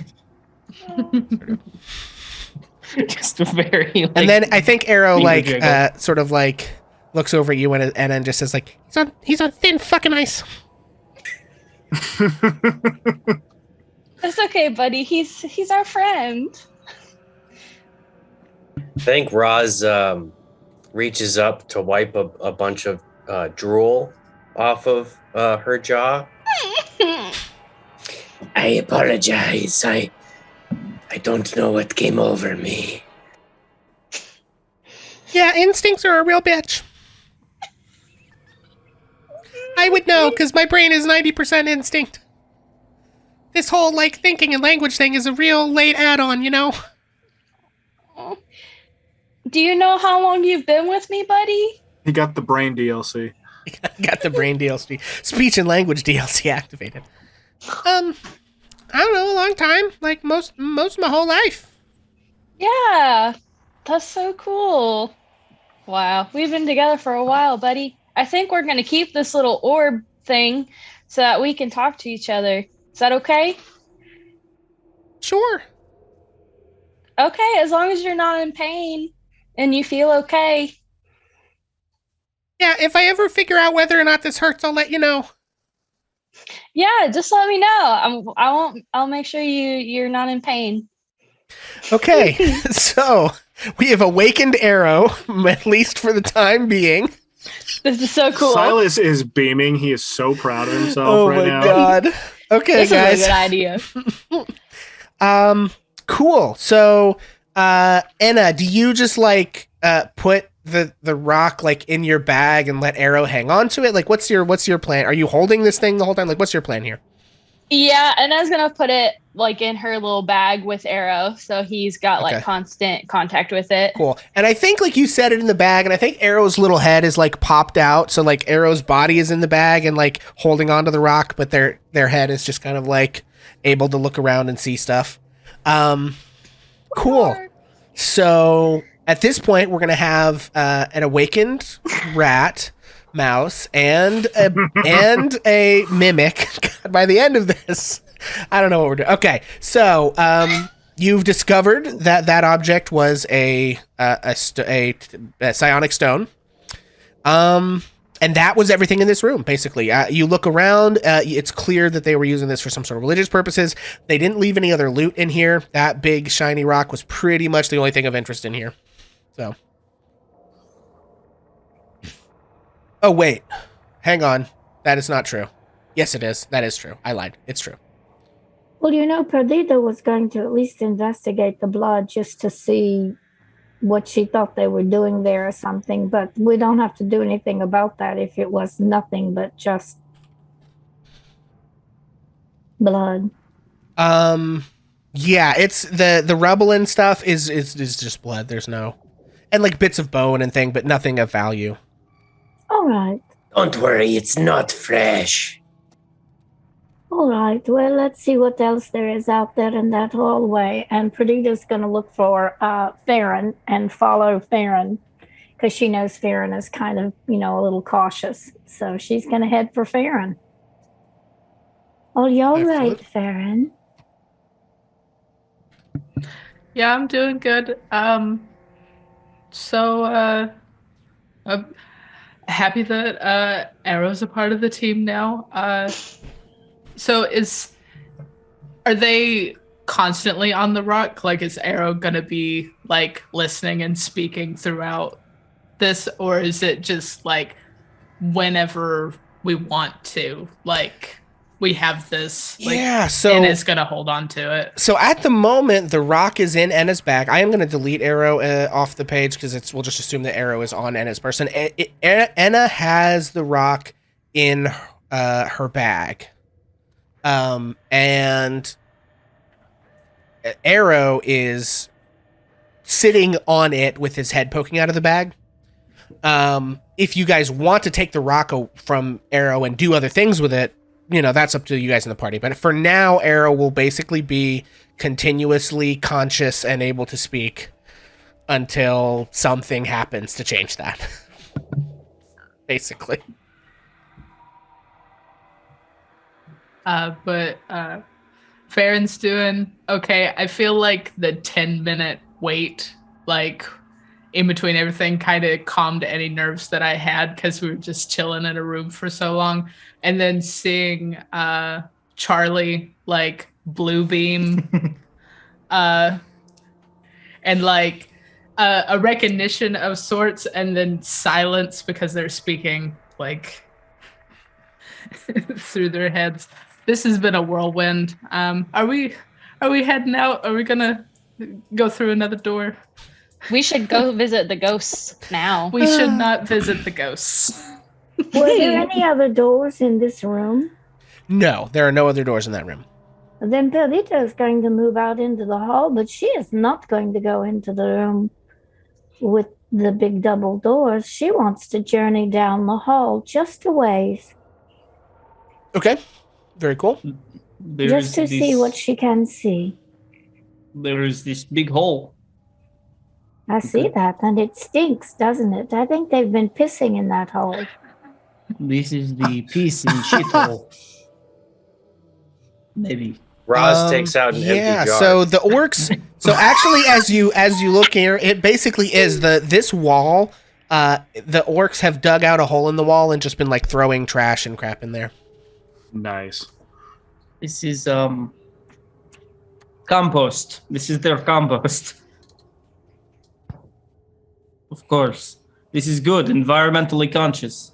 All right, with me. I don't think they were thinking that hard about it. Can I investigate the poo anyway? I just pure curiosity. Sure. How investigative are you going to get? Is this just like a cursory glance, or are you really getting in there? I think you got to get in the stinky. Okay. Sure. Yeah. Make an investigation check.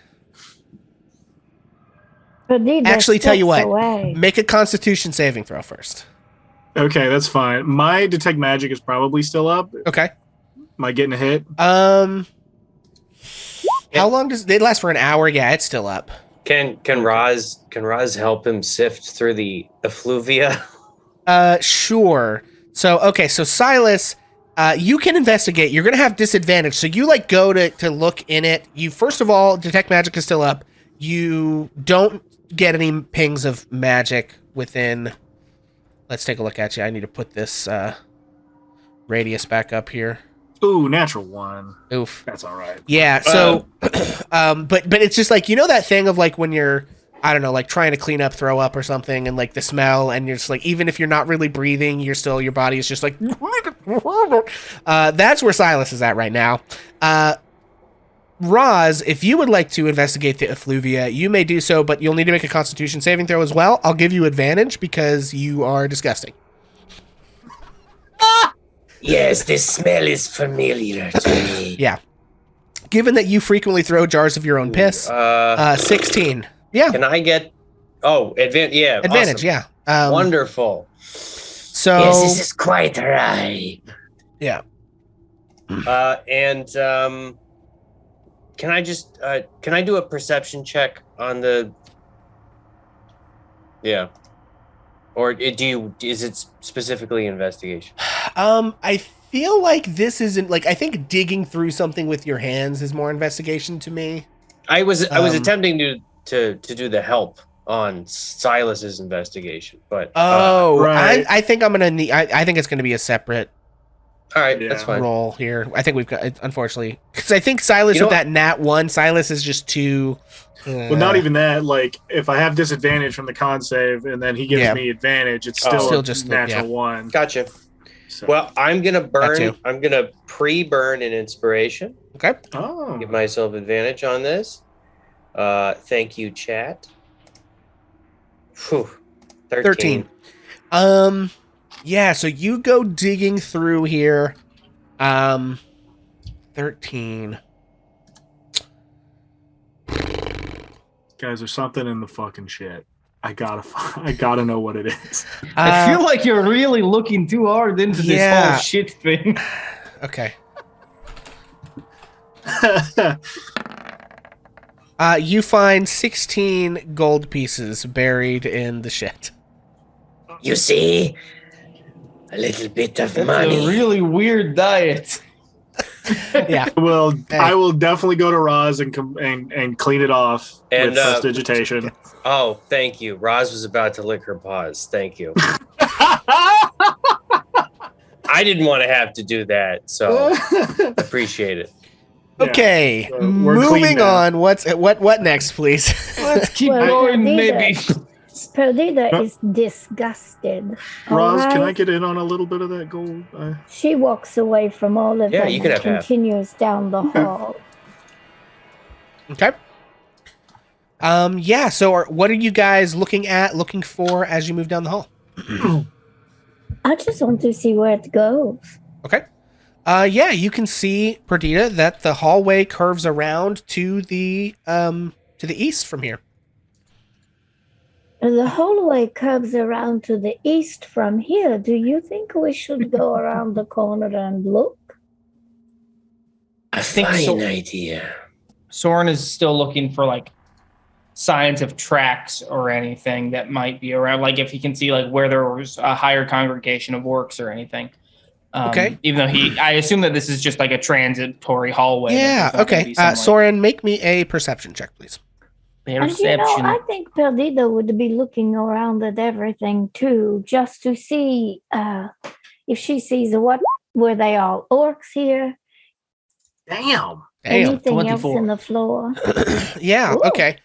So Soren, you are looking around at all of this, and yeah, orcs have been through and they've been gone. Something curious catches your attention, Soren. Something curious has caught my attention.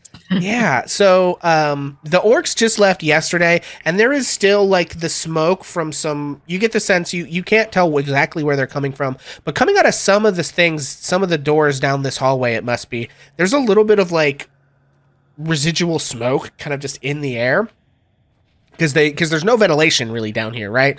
So when you burn fires, and the orcs are not smart enough to really care about this, they live outside. They. Like where the smoke doesn't really have anywhere to go. You notice along this southwestern wall, this one that kind of cuts across where the corner is, you actually notice that like a little bit of smoke seems to be like wisping under a very thin crack at the bottom of that wall. It's like there's an eddy in this, like, because you can kind of see in the light of the torch, the smoke sort of moves and eddies, and you kind of get this sense that there's maybe some sort of like, I don't know, draft or something down there? There is a draft or something down there. And Soren points towards the gap where the smoke's coming from. Does Soren detect, like, from the smell of the smoke, is it like, can he smell like burnt meat? Or is it just like at this point too far gone and it's just like the smell of smoke? It smells, I think, just like wood fire at this point, probably, yeah. Okay. Yeah. Soren wants to move towards what he is pointing at, and she's going to investigate what he is pointing at. Okay. Yeah, you can see it. There is some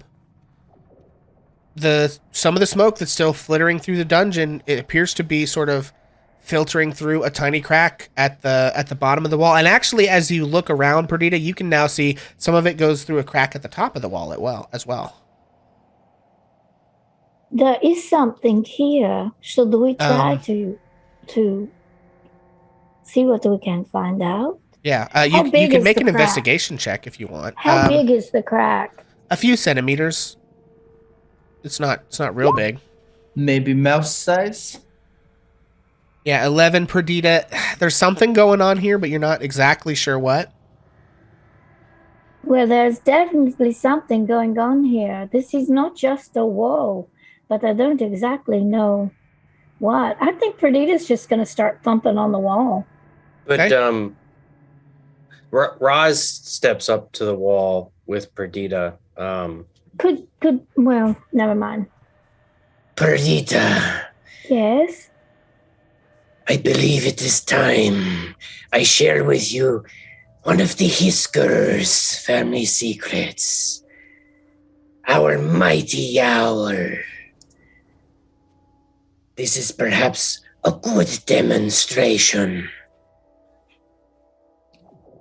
Right. I suggest you stand back, all of you. Roz is going to step up to the cracked wall and cast Thunder Wave at 2nd level. Okay. Sure.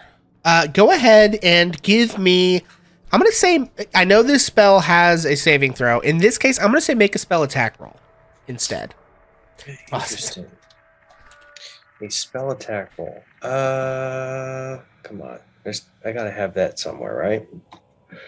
Yeah, spell attack modifier. So it's going to be proficiency plus charisma for you. That's not right. So level 5 proficiency is +3. Charisma modifier is whatever that is for you, +2 or 3. Something like that. Sorry, say that one more time. Proficiency plus charisma. If you don't have it anywhere else on your sheet. You just want my spell save DC? No, I want you to make a spell attack roll. So a D20 plus your proficiency plus charisma. So I'm sorry, I was looking for a preset and I just don't. Yeah, it would be something like if you were casting a spell that required an attack roll. Okay. So 12 plus 4. Okay. 16. And you're upcasting the spell. Give me an extra. Give me just roll a bardic inspiration die. Don't take bardic inspiration, but just like roll the same die. +3. 15. Okay. Yeah, so you so describe to me what the Yowl, like how does Rod's cast Thunderwave? What does this look like?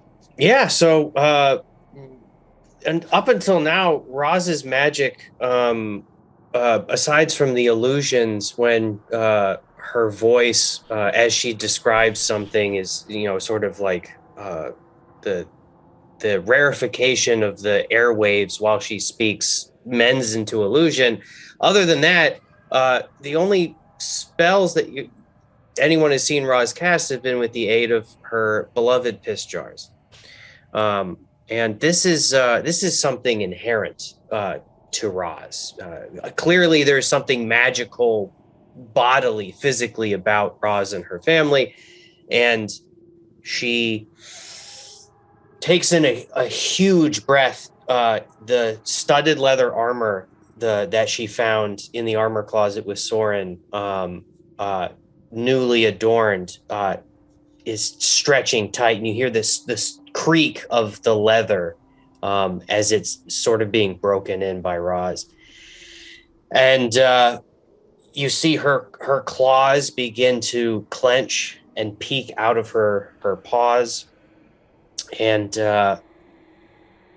with a mighty snap, all of a sudden, her shoulders crack back, her arms fly open, her neck juts forward, and you see the veins all across her face and the scar that Peloton made on her cheek as an enormous crackling howl comes out of her mouth and smashes into the wall. Yeah, and so with the 15, you actually, It's a 19, isn't it? Because the adding the Oh, you rolled a d20. 12. Yeah. 12 plus 3 for the upcast plus 4 for the charisma. Okay. plus the 3. Yeah. Oh, so, plus proficiency yeah. is plus 3. Yeah. So I got 22. 22. Woo. Yeah. So you basically burst. There is like a secret door in the center of this wall, and you pretty much smash it open with the force of this spell. So the stone is thinner here. And you can see that it sort of bursts open into the room, and there's like a pile of rubble, revealing this sort of opened up,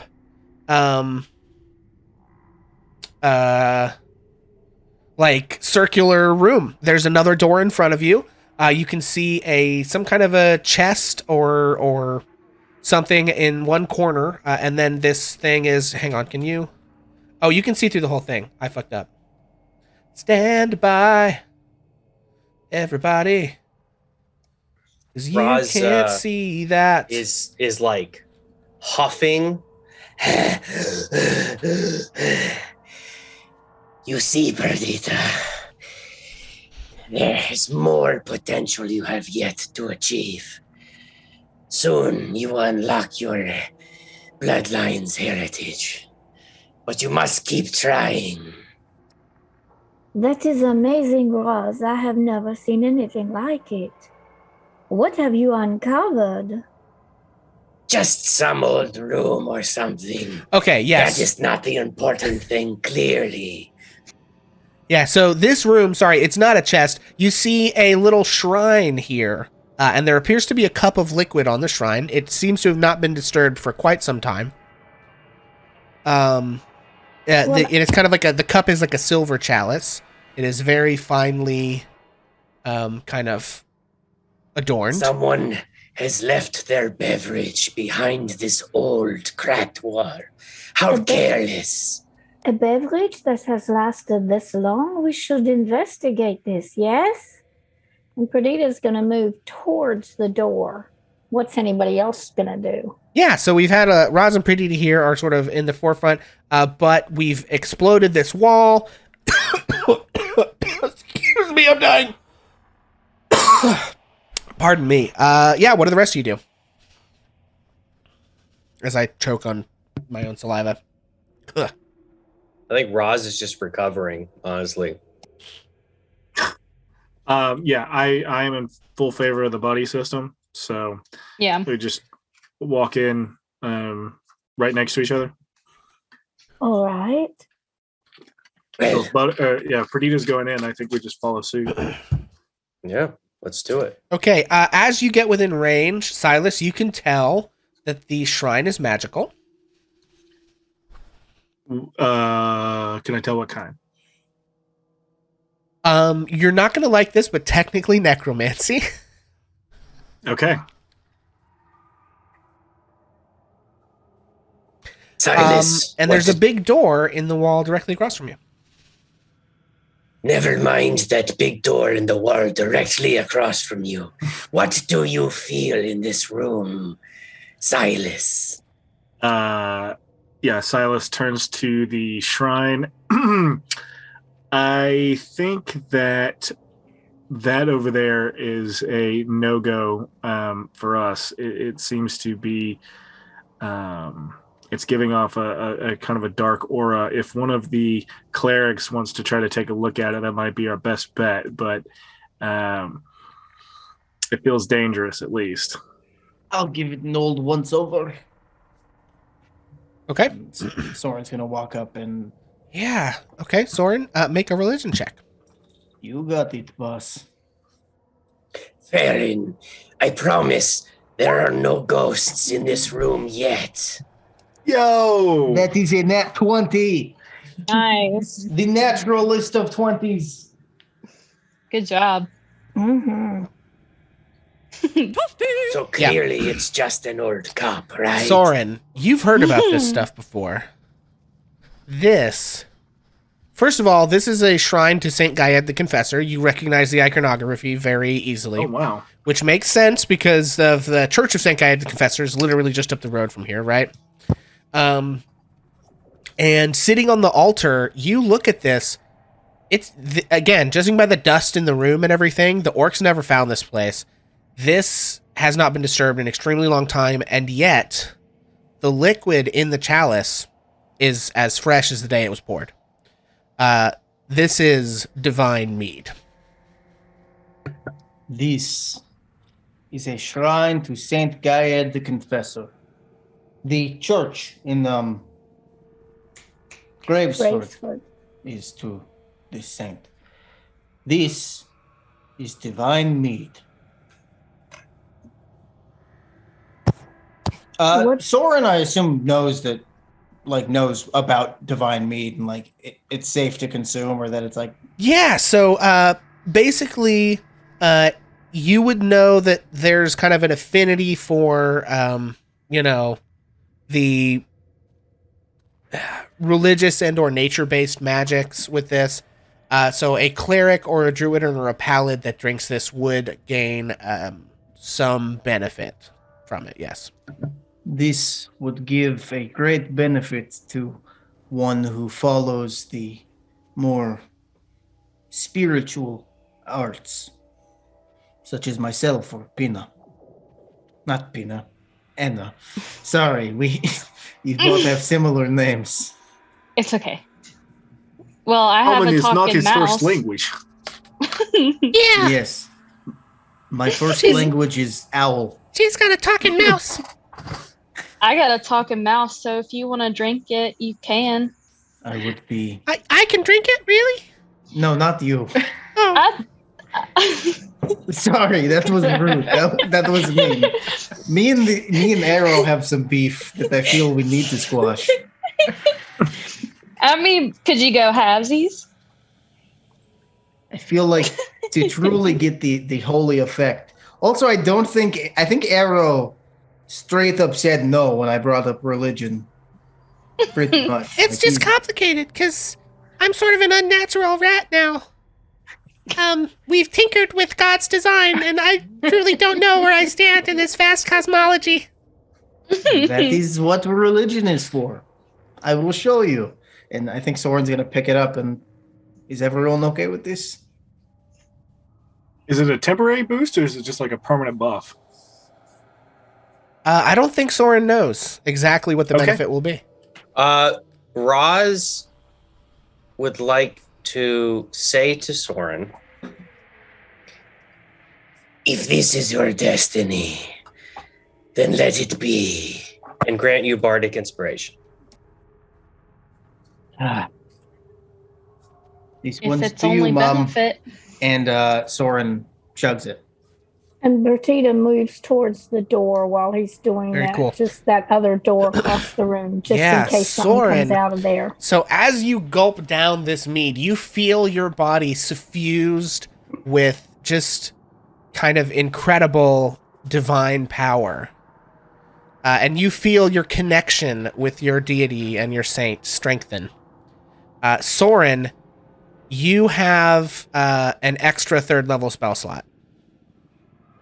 Ooh. Nice. That's pretty sick. So and that's just like you just have an increased like capacity for 3rd level spell slots now. So whatever this is your great. class benefits say, you have one more than that. Nice. That's great. Thank you all for letting me drink this. I feel incredible.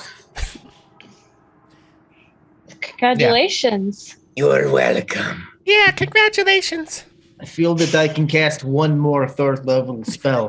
If we were to say rank the spells from cantrips, which are an actual lore thing, and then from 1 to 9 based on strength, I feel that I have one more in the 3 category. Perdita Nice. jiggles the door in front of her. Yeah, I don't believe that this door is locked. Let me double check. Yeah, this door is not locked. So we Perdita's simply going to, because she's lost interest in the conversation about the spells, she's going to open that door. You open the door and you find a little part of this room with a number of extremely old chests in it. They are all closed. They appear to be locked. And you see these 4 chests there. Well, now, I have thieves' tools, so I'm going to attempt, unless somebody stops me, to open one of these chests. Well, I'm going to attempt to open all of them, but, I got to start with one. Okay. You still have bardic inspiration, I believe. Okay. Okay. Go ahead and make a thieves' tools check. Okay, so I just hit thieves' tools, and that should do it. Yes, it'll ask you what stat you're going to use dexterity for this. Okay, where are they? I must not be in the right place. Nothing happened. I'm down in item name. That's not where I want. Where do I want to be? You want to be in skill and proficiencies in languages in the little box under your passive perception on the left side of your sheet. There it is. Okay, and what did you say it should be? Dexterity. 14. Yeah, Okay, so now I go have the bardic inspiration. excellent. Yeah, go ahead and Is that a D4? I believe It it's is a D6. Okay, 3 more. 17. Yeah, 17 will definitely do it. Which one of these chests are you opening? The one that I'm standing beside. Gotcha. Okay, cool. So as you open the lock, Roz, hang on. Roz or Perdita. I mean, Perdita? Perdita.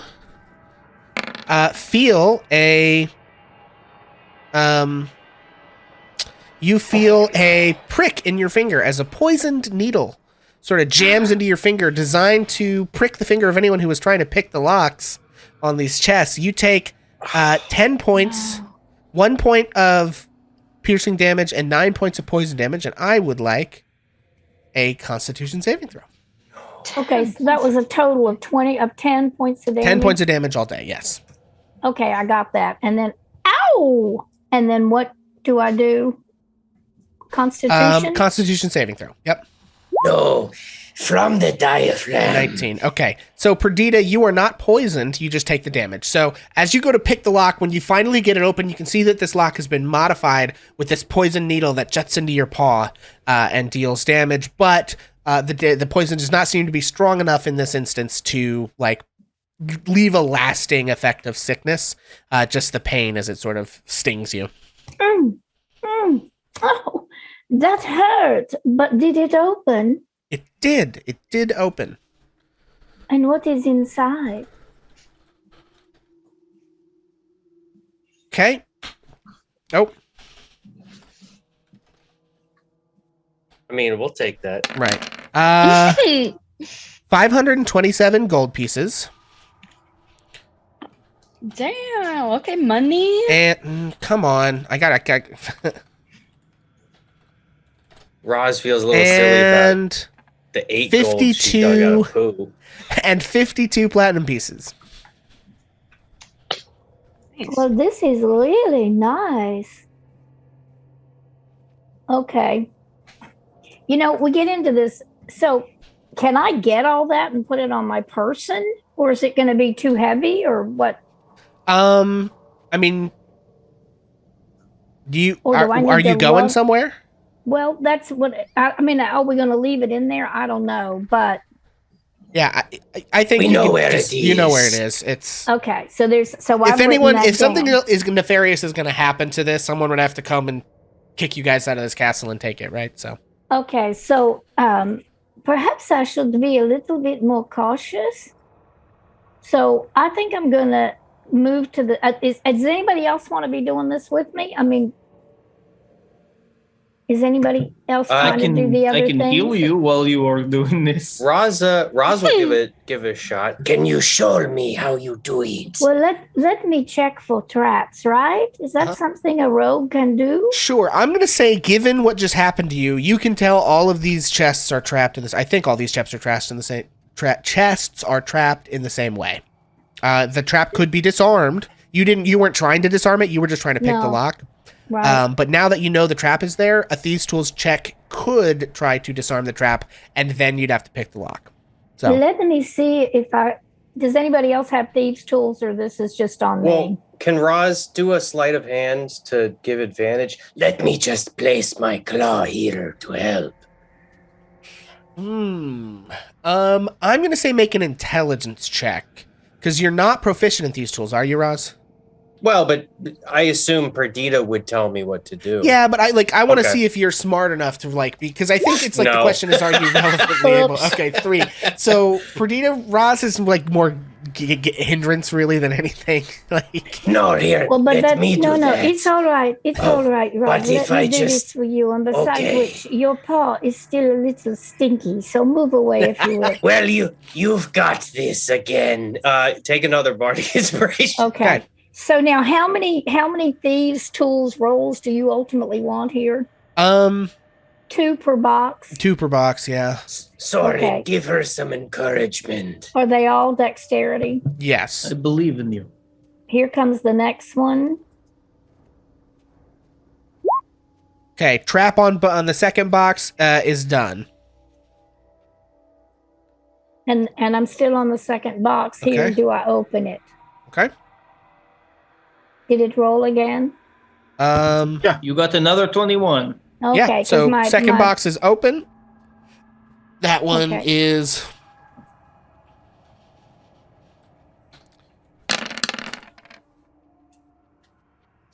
Oh my gosh. 536 gold and 59 more platinum.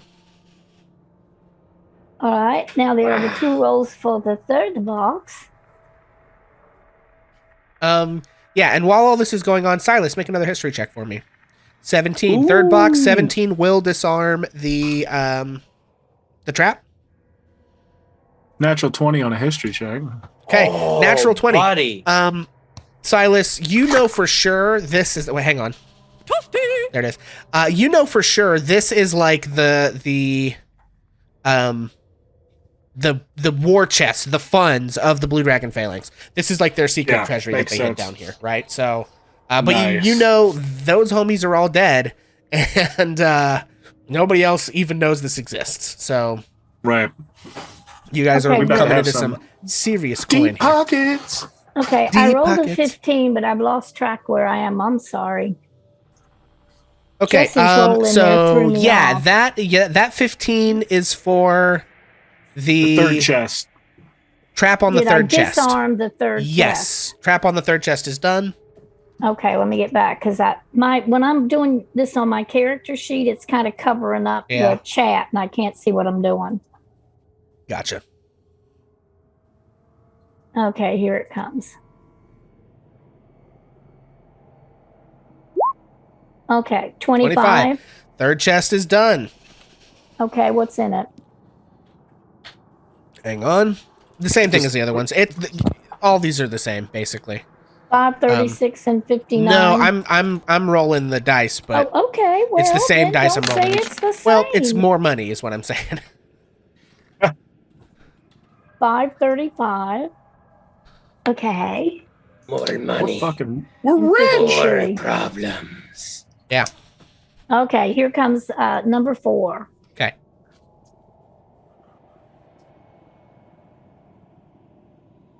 $20. Trap disarmed. Bruce. 26. Phew. Yep. All right. And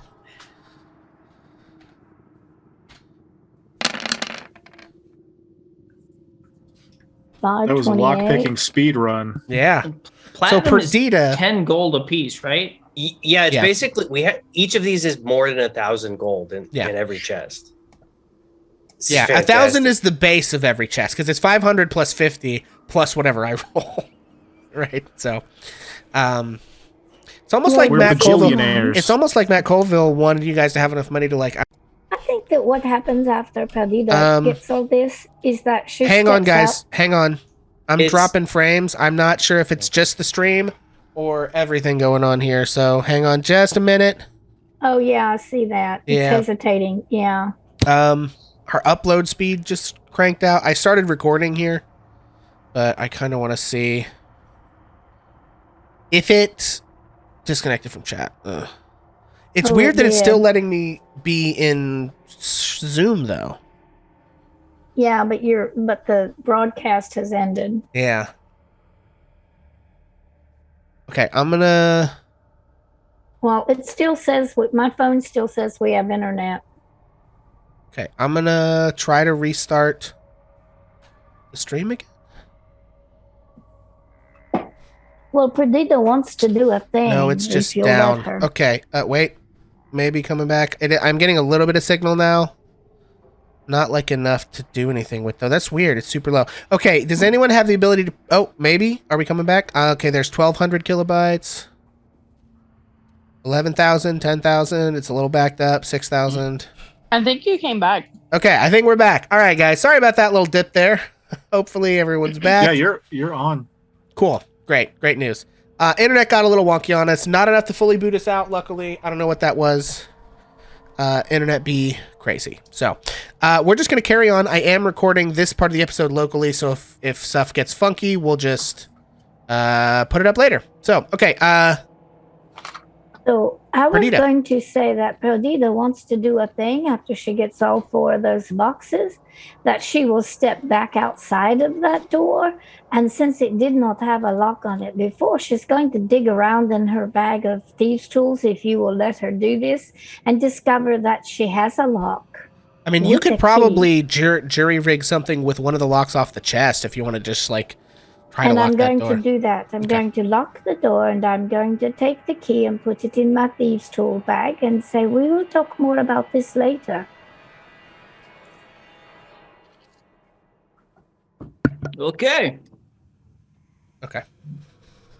All right.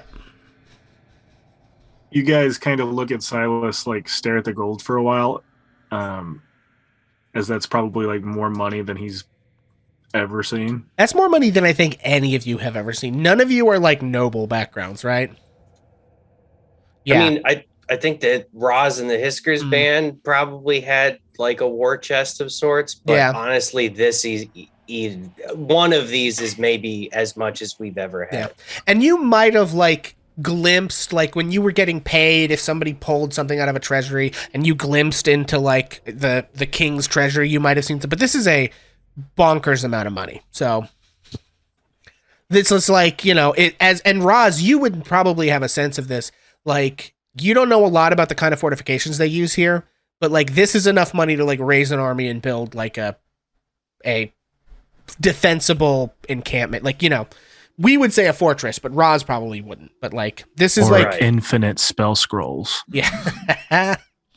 Okay, cool. re-raise Yeah, the so you guys Hiskers found there. the secret there, and discovered all that stuff, and now Soren has an extra spell slot.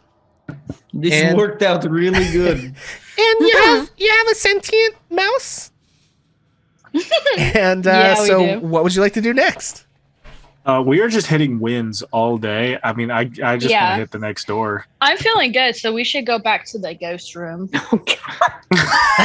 Anna feels attached to it for some reason, and she's just so curious right now. Okay. She's just really, I didn't realize the speaking to dead thing was like a compulsion. Soren's gonna walk up to Purrdita and just like hold out his hand and be like, "You got poked. Do you want me to take a look?" Oh, thank you. That would be so very kind. And she's going to hold her sick hand paw thingy out.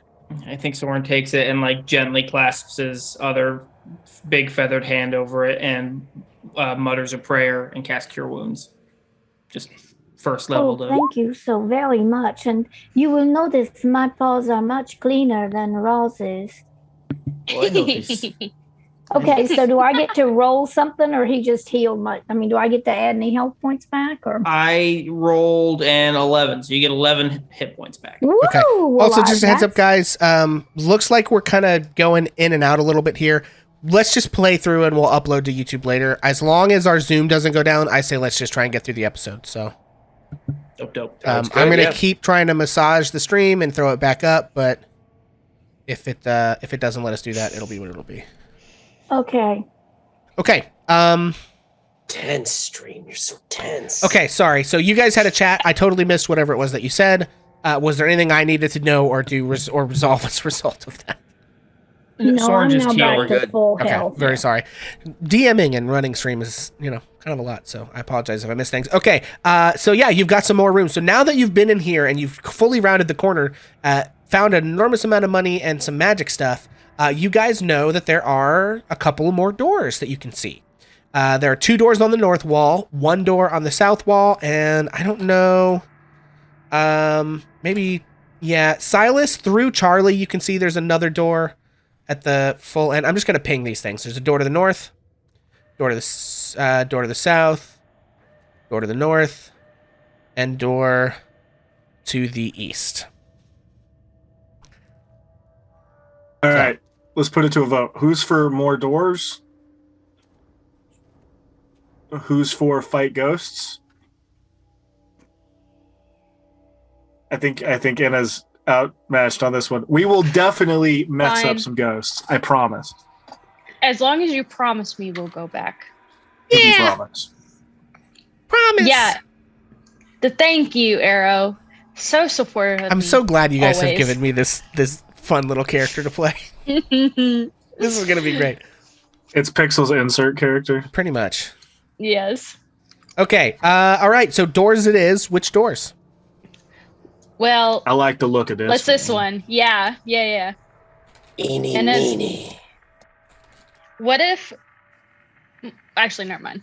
I don't want to. Catch a Hisker by the toe. Sorry.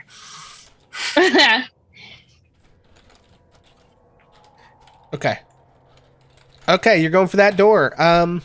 Do it. That door is not locked. You can tell. You want to open it? Yeah, Anna is gonna go up to the door and open it. Okay. They don't like to keep their doors locked. Okay. So we just don't knock you anymore. go in there. I got to look up that room. Okay, so this is a pretty spacious chamber. You can see that there are 2 sort of makeshift beds in each corner of the room. There are a few barrels and chests. Next to each one of the beds is a little kind of barrel or something. You would think it's the kind of thing a person might store personal effects in or something like that. And Silas, I'm going to turn off your radius here again. You're fine. Whatever works for So you. I can see things. What No. is in the room, Anna? Do you see valuables? Well, looks like it's a small room. Did you say there was a chest in here? Yes, there are 2 chests. One next to each bed. Oh, these things? Yeah, so there's a chest I'm right trying to- there and a chest right there. I see them. Okay. Yep. All little right, chests. there are 2 chests in here. Purrdita, do you want to come and pick these locks? Well, of course I will do that. All right, If you come on, want my me to. feline friend. Of course. Okay, this time I'm going to be smart and look for traps first. Okay. Yeah, So, roll an 2 investigation chests. check. Okay. Or roll All right, 2 this- investigation checks. Oh, whoa, investigation. Yeah. Cancel. Did someone have a detect traps spell up? And is that a Oh, yeah. How concentration long does that spell? last, by the way, Anna? I had detect magic. It's probably dead by now. Oh, and then The find traps, I think, is only 10 minutes. Okay, because it Yeah. probably It just would be down says then. it just says 1 action. So Well, I it's guess got it's like it'll have a. Hang on. It might be like an duration instantaneous. instantaneous. Okay. Okay, so it like Oh, popped so it's a off and then went one-time away. Thing. Okay. All Okay. right.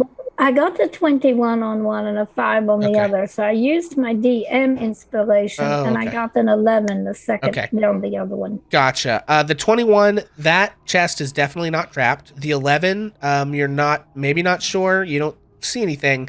You also know neither of those chests is locked. All right. Well, I'm Nice. just going to fling them both open. Okay. You Because fling my them. friend will heal my paw. Yeah, you fling them both open and discover an Yes, additional yes. 200 gold. Making money. And you find some stone tablets that appear to be written on in Orcish. Ooh. Oh. Do I read Orcish as well as You do speak it? read Orcish. What does that say, Purrdita? Well, let 10 me orc look. commandments. Well, they say you shouldn't throw piss at people. It's not nice. Classic orc. Classic What a orc normally there. strange joke. I do not understand the punchline. What do I read, dearest DM? It appears to be. It's some sort of like orcish poetry, maybe. Make a religion check for me. Well, all right. I'm not very good at that, you know? 10. I have a 10. It's like poems or maybe prayers. It's weird. One of them says like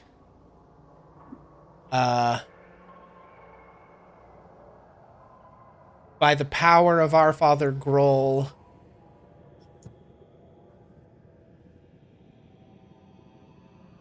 we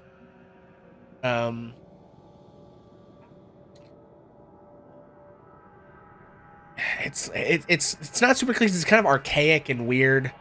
It's like Well, is that call a plague? Maybe I don't know. It's in this weird like format. It's strange. Soren, you said that you know very much about this Groll person, this god that they worship. I studied theology at the temple.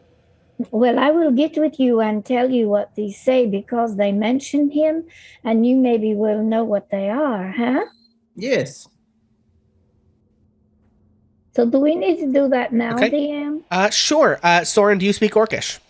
Soren does not. You But cannot I'm going read to- these. I'm going to tell him what Oh, they you say. tell them what they say. Okay. Yeah. So I'm gonna say Soren, make a religion check with disadvantage. Religion with disadvantage. This would be a good time for 2 nat 20s. I believe in myself. That's a 10. Yeah. It's weird. Could I? You probably think they're prayers, but These are probably prayers. like what the significance of them being carved into stone tablets is not exactly clear to you. But the Wait. significance of them being carved into stone tablets is not exactly clear to me. Wait. Can Enna try to decipher it when she hears Purrdita explain what it is? Sure. Yeah, you can make a religion check with disadvantage. Okay. With disadvantage? Yeah. So if you would, so here's what I'll say to you, clerics. If you could read this in the original Orcish, so if you either speak Orcish or if you decide to cast comprehend languages or something, that might make it easier for you to decipher what these things are. But getting it translated into common, and you know what I mean, it's Right. A lot lost in. So it'll be translation. disadvantage Okay. unless you have a way to read Orcish. Ooh, 20 and 17. 17. Okay. You actually recognize this. So the long-standing enmity between elves and orcs, you recognize the cadences of orcish spells. These stone tablets are spell scrolls, basically, of like cleric spells, but they probably could only be cast by somebody who could read orcish to read the incantations off of them. So, and I guess with a 17, that's good enough. I'll give you the spells that they are, is Bestow Curse, Shield of Faith, and Spiritual Weapon. Okay. But they could only be read by somebody who could read Orcish. So given that none of your clerics read Orcish, you guys would maybe have to like pop a comprehend languages to cast those things, which is kind of unwieldy. Yeah. I'd be able to sell them. I don't know. What were they again? They are Bestow spells scroll. Curse. I mean, they're basically, the spells. Bestow Curse, Uh-huh. Shield of Faith, and Spiritual Weapon. Okay. I know all those spells, so. Well, the thing about the scrolls that's nice is it doesn't cost spell slots to cast them, and you don't have to have them prepared. So it's like right? a freebie. It's like a freebie. You don't have to have it prepared, and you don't have to use a spell slot. But in this case, you have to have some way to read Orcish. So Are they heavy? I see. Okay. I mean, yeah, they're heavier than the scrolls would be. Are they like weird to haul around? I mean, not such that it would, not any more than carrying like a book. They probably weigh about as much as like a book would weigh. So, all right. So not really. Well, we got some spell scrolls, but I can't read this language, so don't know how well that would be for me. But it's interesting. Put it in the pile. Maybe we could sell it to Pinna. Will do. Perhaps if you were patient enough, Purrdita could teach you. Maybe. I'd be willing to learn. I don't really like orcs, though. But That is a good quality to have, in my opinion. You could teach me to read Orcish. Maybe I could cast the spells. that would be pretty cool, bud. If you want to learn how to do spells, that'd be pretty cool. The rodent troubles me with his speaking. I would love to cast a spell. I think that'd be the most fun. I see you cast spells all the time. I do. So I could definitely teach you. This is like the best day of my entire life. I'm so happy for you, little buddy. Do you know what the second best day of my life was? What? When you found me in the trash. Oh, don't make me cry, buddy. I'm so happy I didn't mean to make you cry. I've just learned to speak, and I basically say everything that comes into my mind. Well, you're all I've got right now. This rat's gonna become a god, isn't Saint Arrow, the kind-hearted, on the way, friends. Okay. Saint Arrow the Ascended. Yeah, exactly. Okay, so The Soren. Awakened. Sorry, Soren appears to have gone to another door. Yes. Okay. Soren, do you open the door? I've opened it for you, but do you open it? Yeah, sure. Cool. Great. Yeah, Soren, you open the door to reveal a larger room. There's like a table in there. This is some kind of weird, almost barracks looking thing. You can see that there's like a table, there's a chest, there's some like barrels and stuff in here. Looking at it, you get the sense that like some of the orcs probably slept in here, the ones that didn't sleep upstairs. I get the sense that some of the orcs probably slept in here, the ones that didn't sleep upstairs. Yeah. And there is a bed in there. And is this a chest near at the foot chest? of And the there's a bed? chest at the foot of the bed. Who would have thought it? Wowee. Who would have thought it? Purrdita, Yes, there is yes. a chest in here. Oh, let me see. All right. Well, I'm going to investigate it for traps. Sure.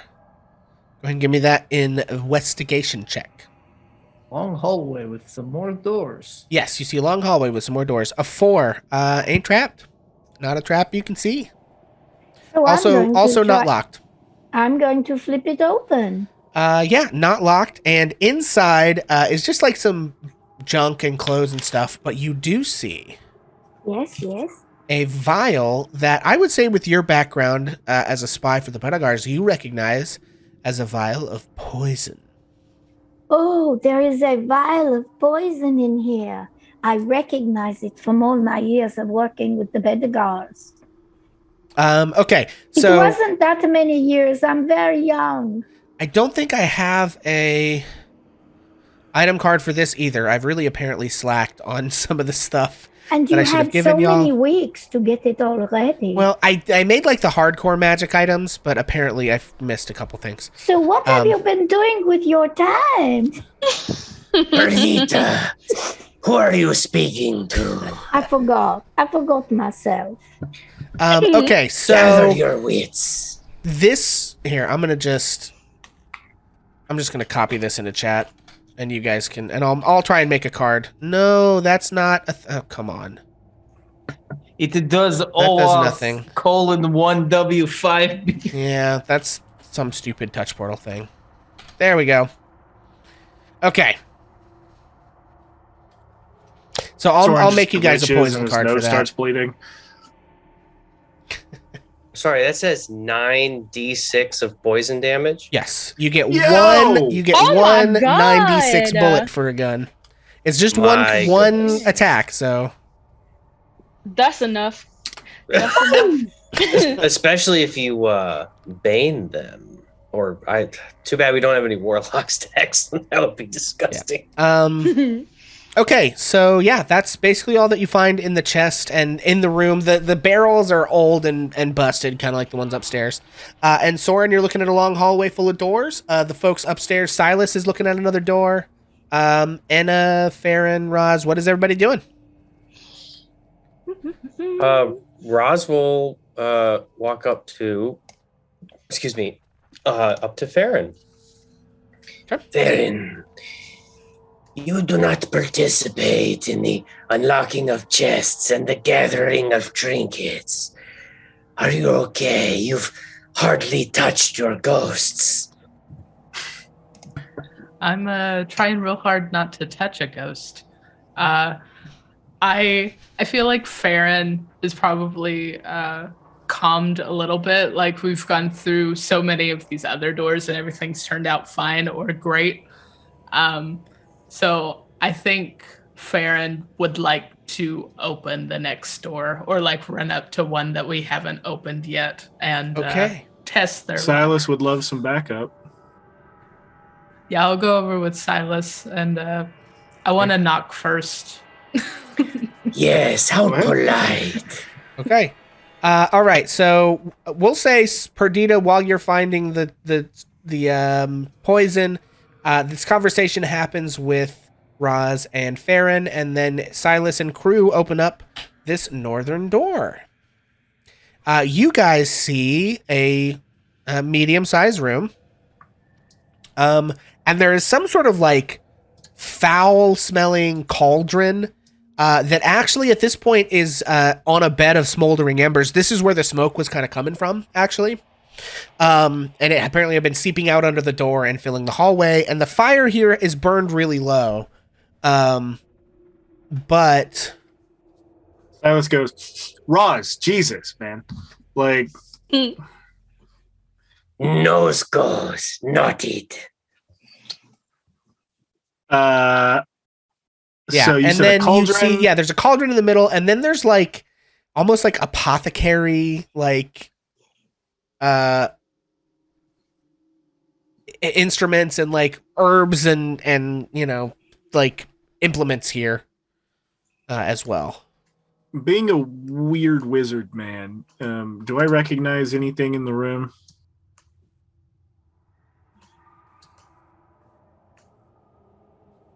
I could do an Make investigation an or something. Arcana check. Okay. Natural 20. Okay, cool. Yeah, they're definitely making potions in here, and you Right. examine the cauldron, and you determine this is an incomplete potion, but appears to be okay. most of what's needed for a potion of enhanceability. Ooh, nice. Okay. But it is missing an ingredient. Okay. Hang on 1 second. The head of one Hisker. Perhaps a jar of peace? You A rat that has been Need- ascended. you need a you need a Sasquatch hair to finish this potion. Hey, does No, that wait, confirm actually, the Sasquatches are real. is that they're apparently real in D&D according to me, baby. Oh wait, no, actually, hang on, stop. That's No, you're good. I'm making shit up. Page 146. There actually is rules for this that they've given us. I think they okay, hang on. Potion of enhanceability. Okay, cool. Actually, it's just from normal stuff. Instead of a Sasquatch, what I actually mean is a bear. You can basically give items from different animals. So you get bear's endurance if you find a bear's hair. You get bull strength if you find a tail hair from a bull. You can do cat's grace if you give it a cat's claw. An eagle splendor with an eagle feather. Fox's cunning with a fox whisker, or owl's wisdom with an owl feather. So some of those you might actually kind of have access to. A lot of those, actually. Yeah. We have like. Soren sprints out of the room to get there as soon as he hears them yell.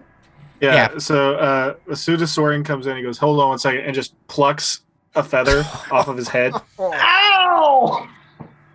Yeah. Hold on, it's for a good cause. And I'm gonna walk over to the cauldron with a nat 20. Do I understand how long this might take? It basically will become effective as soon as you add the component. It's like basically sitting there ready and waiting for the last ingredient, and you can basically plop it in there and it'll be a potion. Now, just from my understanding, is there a physiological difference between an owlin and an owl? On that nat 20, this will definitely work. Okay. For sure. You know, that I some drop of it these in. take years to grow Absolutely. back. Okay, yeah, you drop it in. Okay, so you have enough to make several of the it has enough to fill several vials. I'll tell you how many doses it can give. Oh, nice. And I think owl was wisdom. It'll grant advantage on wisdom-based checks like perception and insight and stuff. That's pretty sick. great. And what is this?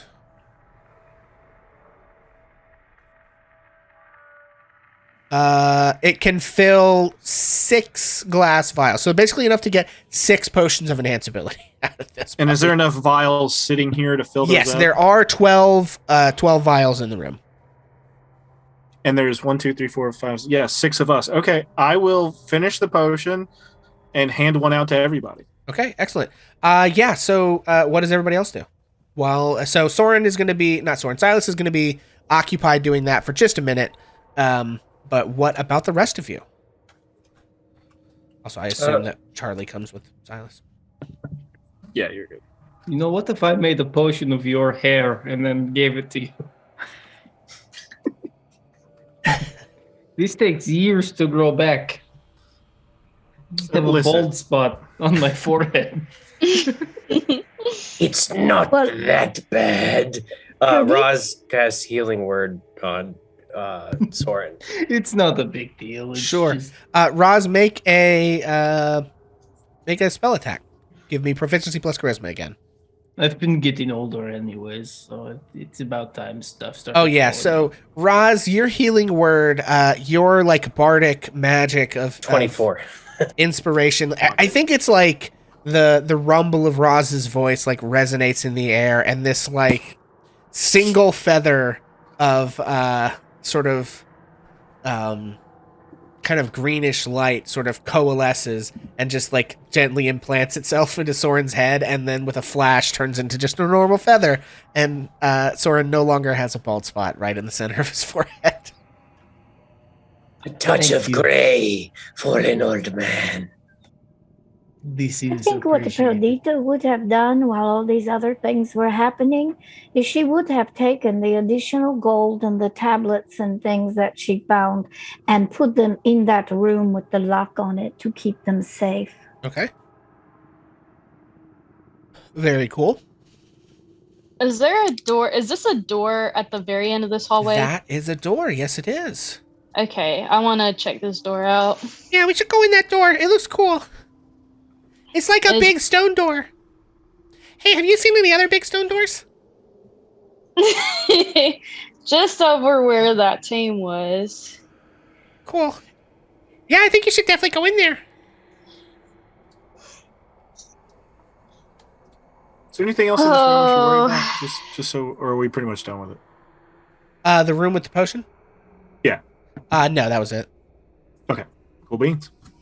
As Anna gets ready to go through that door, Purrdita moves up behind her and gets out her short sword, just to be sure. Well, I think Maybe she gets out her short bow, just to be sure. Oh, seeing that, yeah, Silas also has rapier, everything out. all right. Okay. Is the door unlocked? Do I know that? You can take a look at it. Okay. I look at the door. Yeah, door's not locked. All right. Well, Anna, you've got this. Anna, take bardic inspiration. thank you. All right. I'm going to open this door. And Okay. it opens the door. Cool. You reveal a pretty large room that is in kind of bad shape. There are a bunch of columns down the middle of the room. There's a lot of like rubble and rock and things in here. And it's just kind of like a big hall. All right. I'm going to step in. Yeah, you step in. You can now see, I think, in the bottom sort of southeast corner of the room is a stairwell that goes up, kind of like the one on the opposite side of the tower. You get the sense you're under that ruined tower where the armor is, but the stairway here is impassable, and all of the debris is kind of like stuff that's from when the tower kind of crumbled and like flew out into the room. Okay, so I can't get to these stairs. I mean, you can like walk over there, but like it'd be pretty tough. Like a person could climb up there, but it would be rough. Okay, gotcha. It's not very passable. Okay, and do I see anything like in the rubble or like any chests? Sure, make a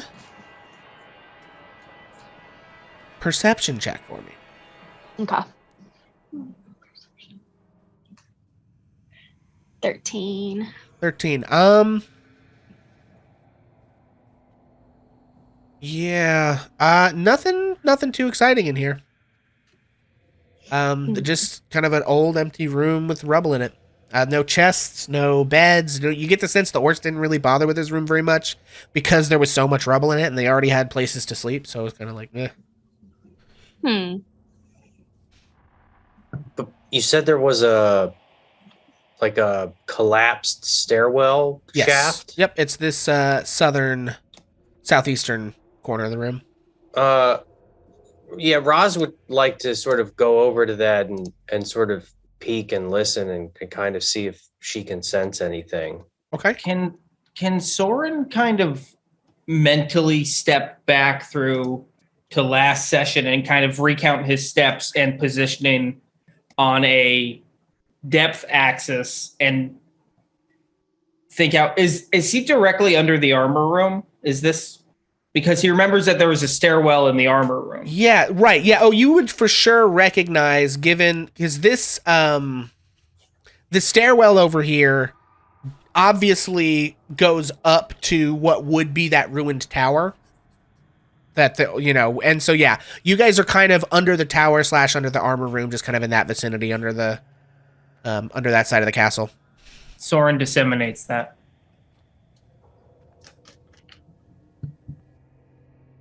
This castle is so strange. Yeah, any of you guys that are looking around, you can feel free to make perception checks or investigation checks, or whatever you want to do to look in this place, or you guys can skedaddle if you don't care about 25. anything here. 25.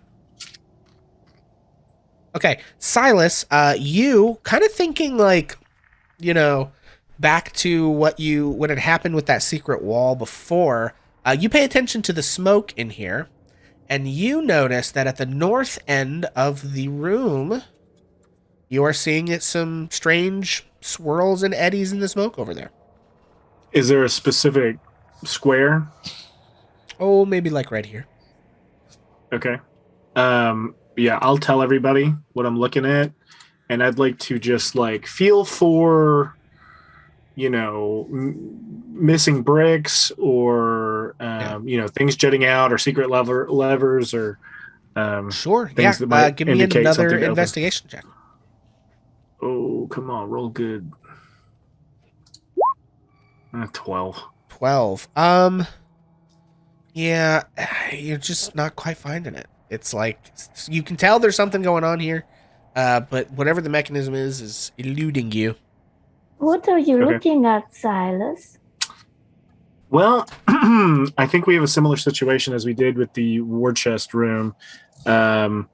Maybe Roz could blow another wall for us. But it seems that this location on the wall here is sucking in some smoke. I would be Yes. more than happy to show off the Hisker's power. All right, I'm going to step back and let Roz do her thing. Sure. I'm going to do the same thing. Okay. Yeah. What level are you casting at? Level 3. Okay. Oh, shit. Okay. Cool. Yeah. Go ahead and make a spell attack roll. Now that I'm all warmed up. So that's going to be 8 Okay. plus proficiency is 3, 11. Charisma is 4 for 15 plus whatever you think Yeah. for upcasting 2 levels. I think 2d6 sounds fine to me. 2d6. 2 of your bardic Coming inspiration up. dice. That's an additional 8 for 23. Yeah. You blast another hole in the wall to discover a sort of dirt-lined passageway leading out of here. Did I do that? What'd you find, Roz? Oh, it's nothing but a bunch of dirt, I guess. But hey, did you see that? I still got it. Good job. Excellent. Well, after you. Gonna go ahead and take a peek in. Yeah, I guess I'll go behind Silas and just in what's up. case lights limited, the dancing lights above Silas's head are moving so that he always has a little bit of vision. Okay. Soren would like to check for tracks in here if he can find footprints or anything. Yeah. Soren, make a survival check. That is a 10. 10. Can I burn my inspiration? Sure. It's an 18. Yeah, you look around. This is undisturbed. The orcs have clearly not been here and didn't know about this. A good use of my inspiration. Nice. Okay. Yeah. So you guys are headed in the passageway. Seems like it. Cool. Hang on.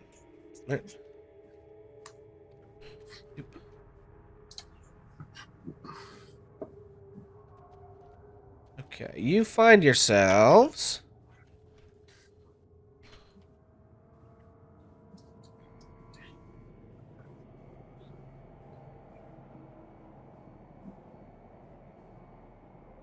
Okay. You find yourselves kind of coming out of the passageway.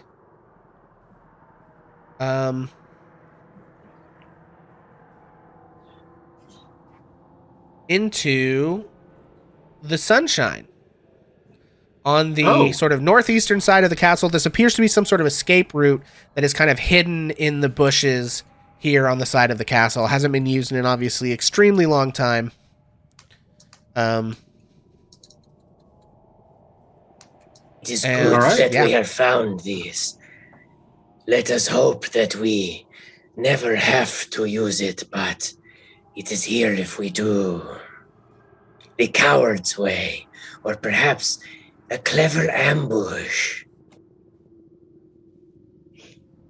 So, so what would you like to go do next? There's a couple of doors left downstairs that you guys haven't investigated. If you want to go investigate those, I'm just going to run us through it real quick in the interest of time, because I'd like to get that knocked out if that's what you guys want to do. I'm cool with that. Yeah, that's great. Right, I'm just going to drag us back over here.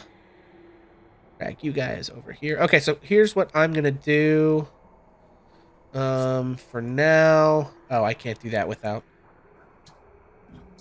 doing that, can I? Yeah, alright, never mind. Okay, so you guys... Bloop, bloop, bloop. Oh, kind of can see in here. If I give you Charlie back, I think you can all see through Charlie, right? Technically. Yeah, I think we can. I think we're all like weirdly joint. Yeah. Yeah, just so that you guys, because I can use him to show you stuff. Okay. All right, friends. Thanks, Silas. Bloop. Bloop. These are all basically a bunch of little rooms. They appear to be, as you look at this is some sort of like barracks / prison or something that they kept here. And you can kind of see that the orcs were using this place to sleep in for the most part. And yeah, there's no treasure in any of them. They're just kind of little rooms down here. So. Cozy.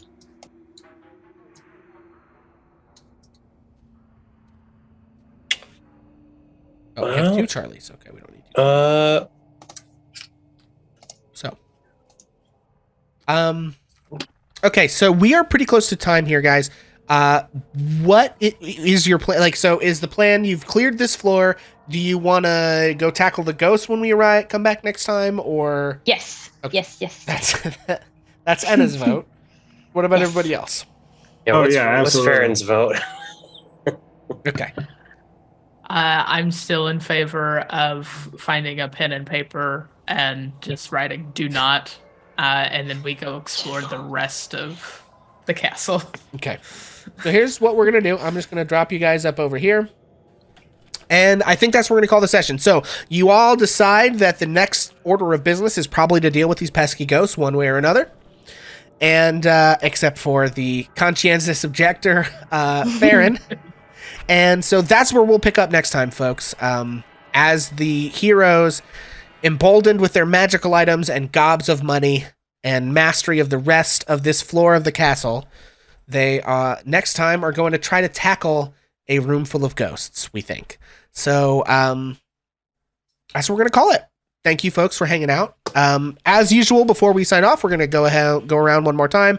Remind everybody of who we are, who we played, and where we can be found on the internet, if indeed we can be found on the internet. So we'll start with Bonus Mom, who is muted. I am Bonus Mom, and I play Purrdita, the Tabaxi Rogue.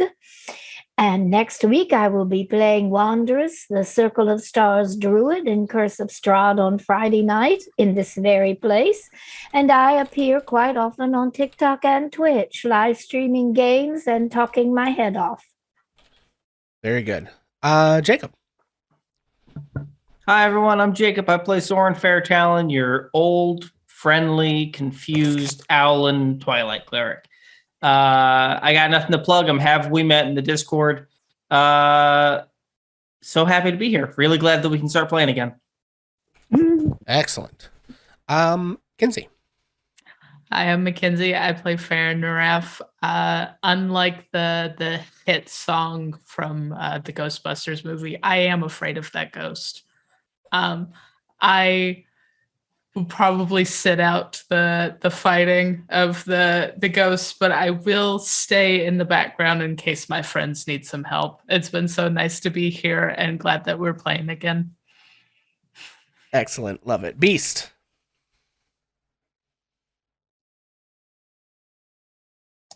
Uh-oh. Oh, shit. Oh, no.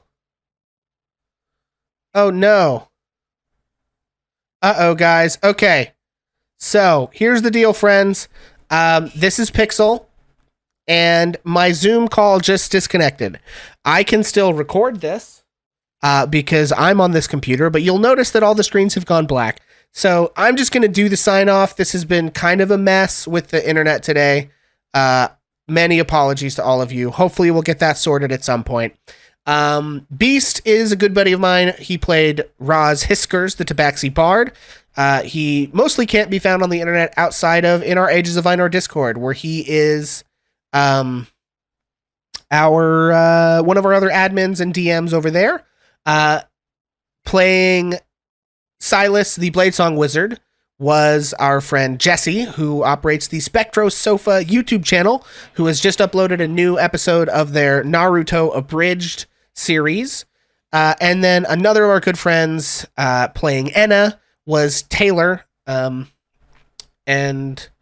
yeah, that's all I got, guys. I don't know if any of you can see or hear this. This will be in the episode. And then, of course, my name is Pixel. And I am the founder and main dungeon master here at Ages of Ainor, where I DM our Twitch streams. You can join our Discord if you've enjoyed this D&D, or if you have found Bonus Mom through various ways on the internet and you would like to join our community, play D&D with us. You know, we have a Discord that is kind of popping right now. We have lots of opportunities for players. So if you want more chances to play D&D, please join that Discord, because we actually need more players these days. That all having been said, I'm going to do my usual sign off. So thank you all so much for hanging out for this crazy little thing that we do on Friday nights. Honestly, it means more than I can say that we have you folks interested in our shenanigans. Sorry for the tech problems today. Hopefully we'll get that sorted. Glad we at least got like 99% of a D&D stream done today. But as always, you can find us on Twitter and Facebook as well as Discord if you're interested in becoming part of our little circle of folks who love TTRPGs and D&D. And then finally, I just want to leave you with a little request from me to you. So until the next time that I see you, please do me a favor and just be a little kinder to yourself than you think you deserve, because I promise it still isn't close enough to being more kindness than what you actually deserve. So thank you guys. Good night. Sorry for the tremendous amount of tech problems, and we will catch you all later. Not going to raid tonight because the tech stuff is just absolutely bonkers, and I don't think we have anyone watching at this point anyway. But thank you guys so much for the support, and we will catch you next time. Let me tell a tale of a world where heroes walk among us, fighting through the darkness, left by monsters and by selfish men. A tale of glory rents asunder, sacrifice and battles lost. Our heroes know not what awaits them, and still they carry on. Let me sing a song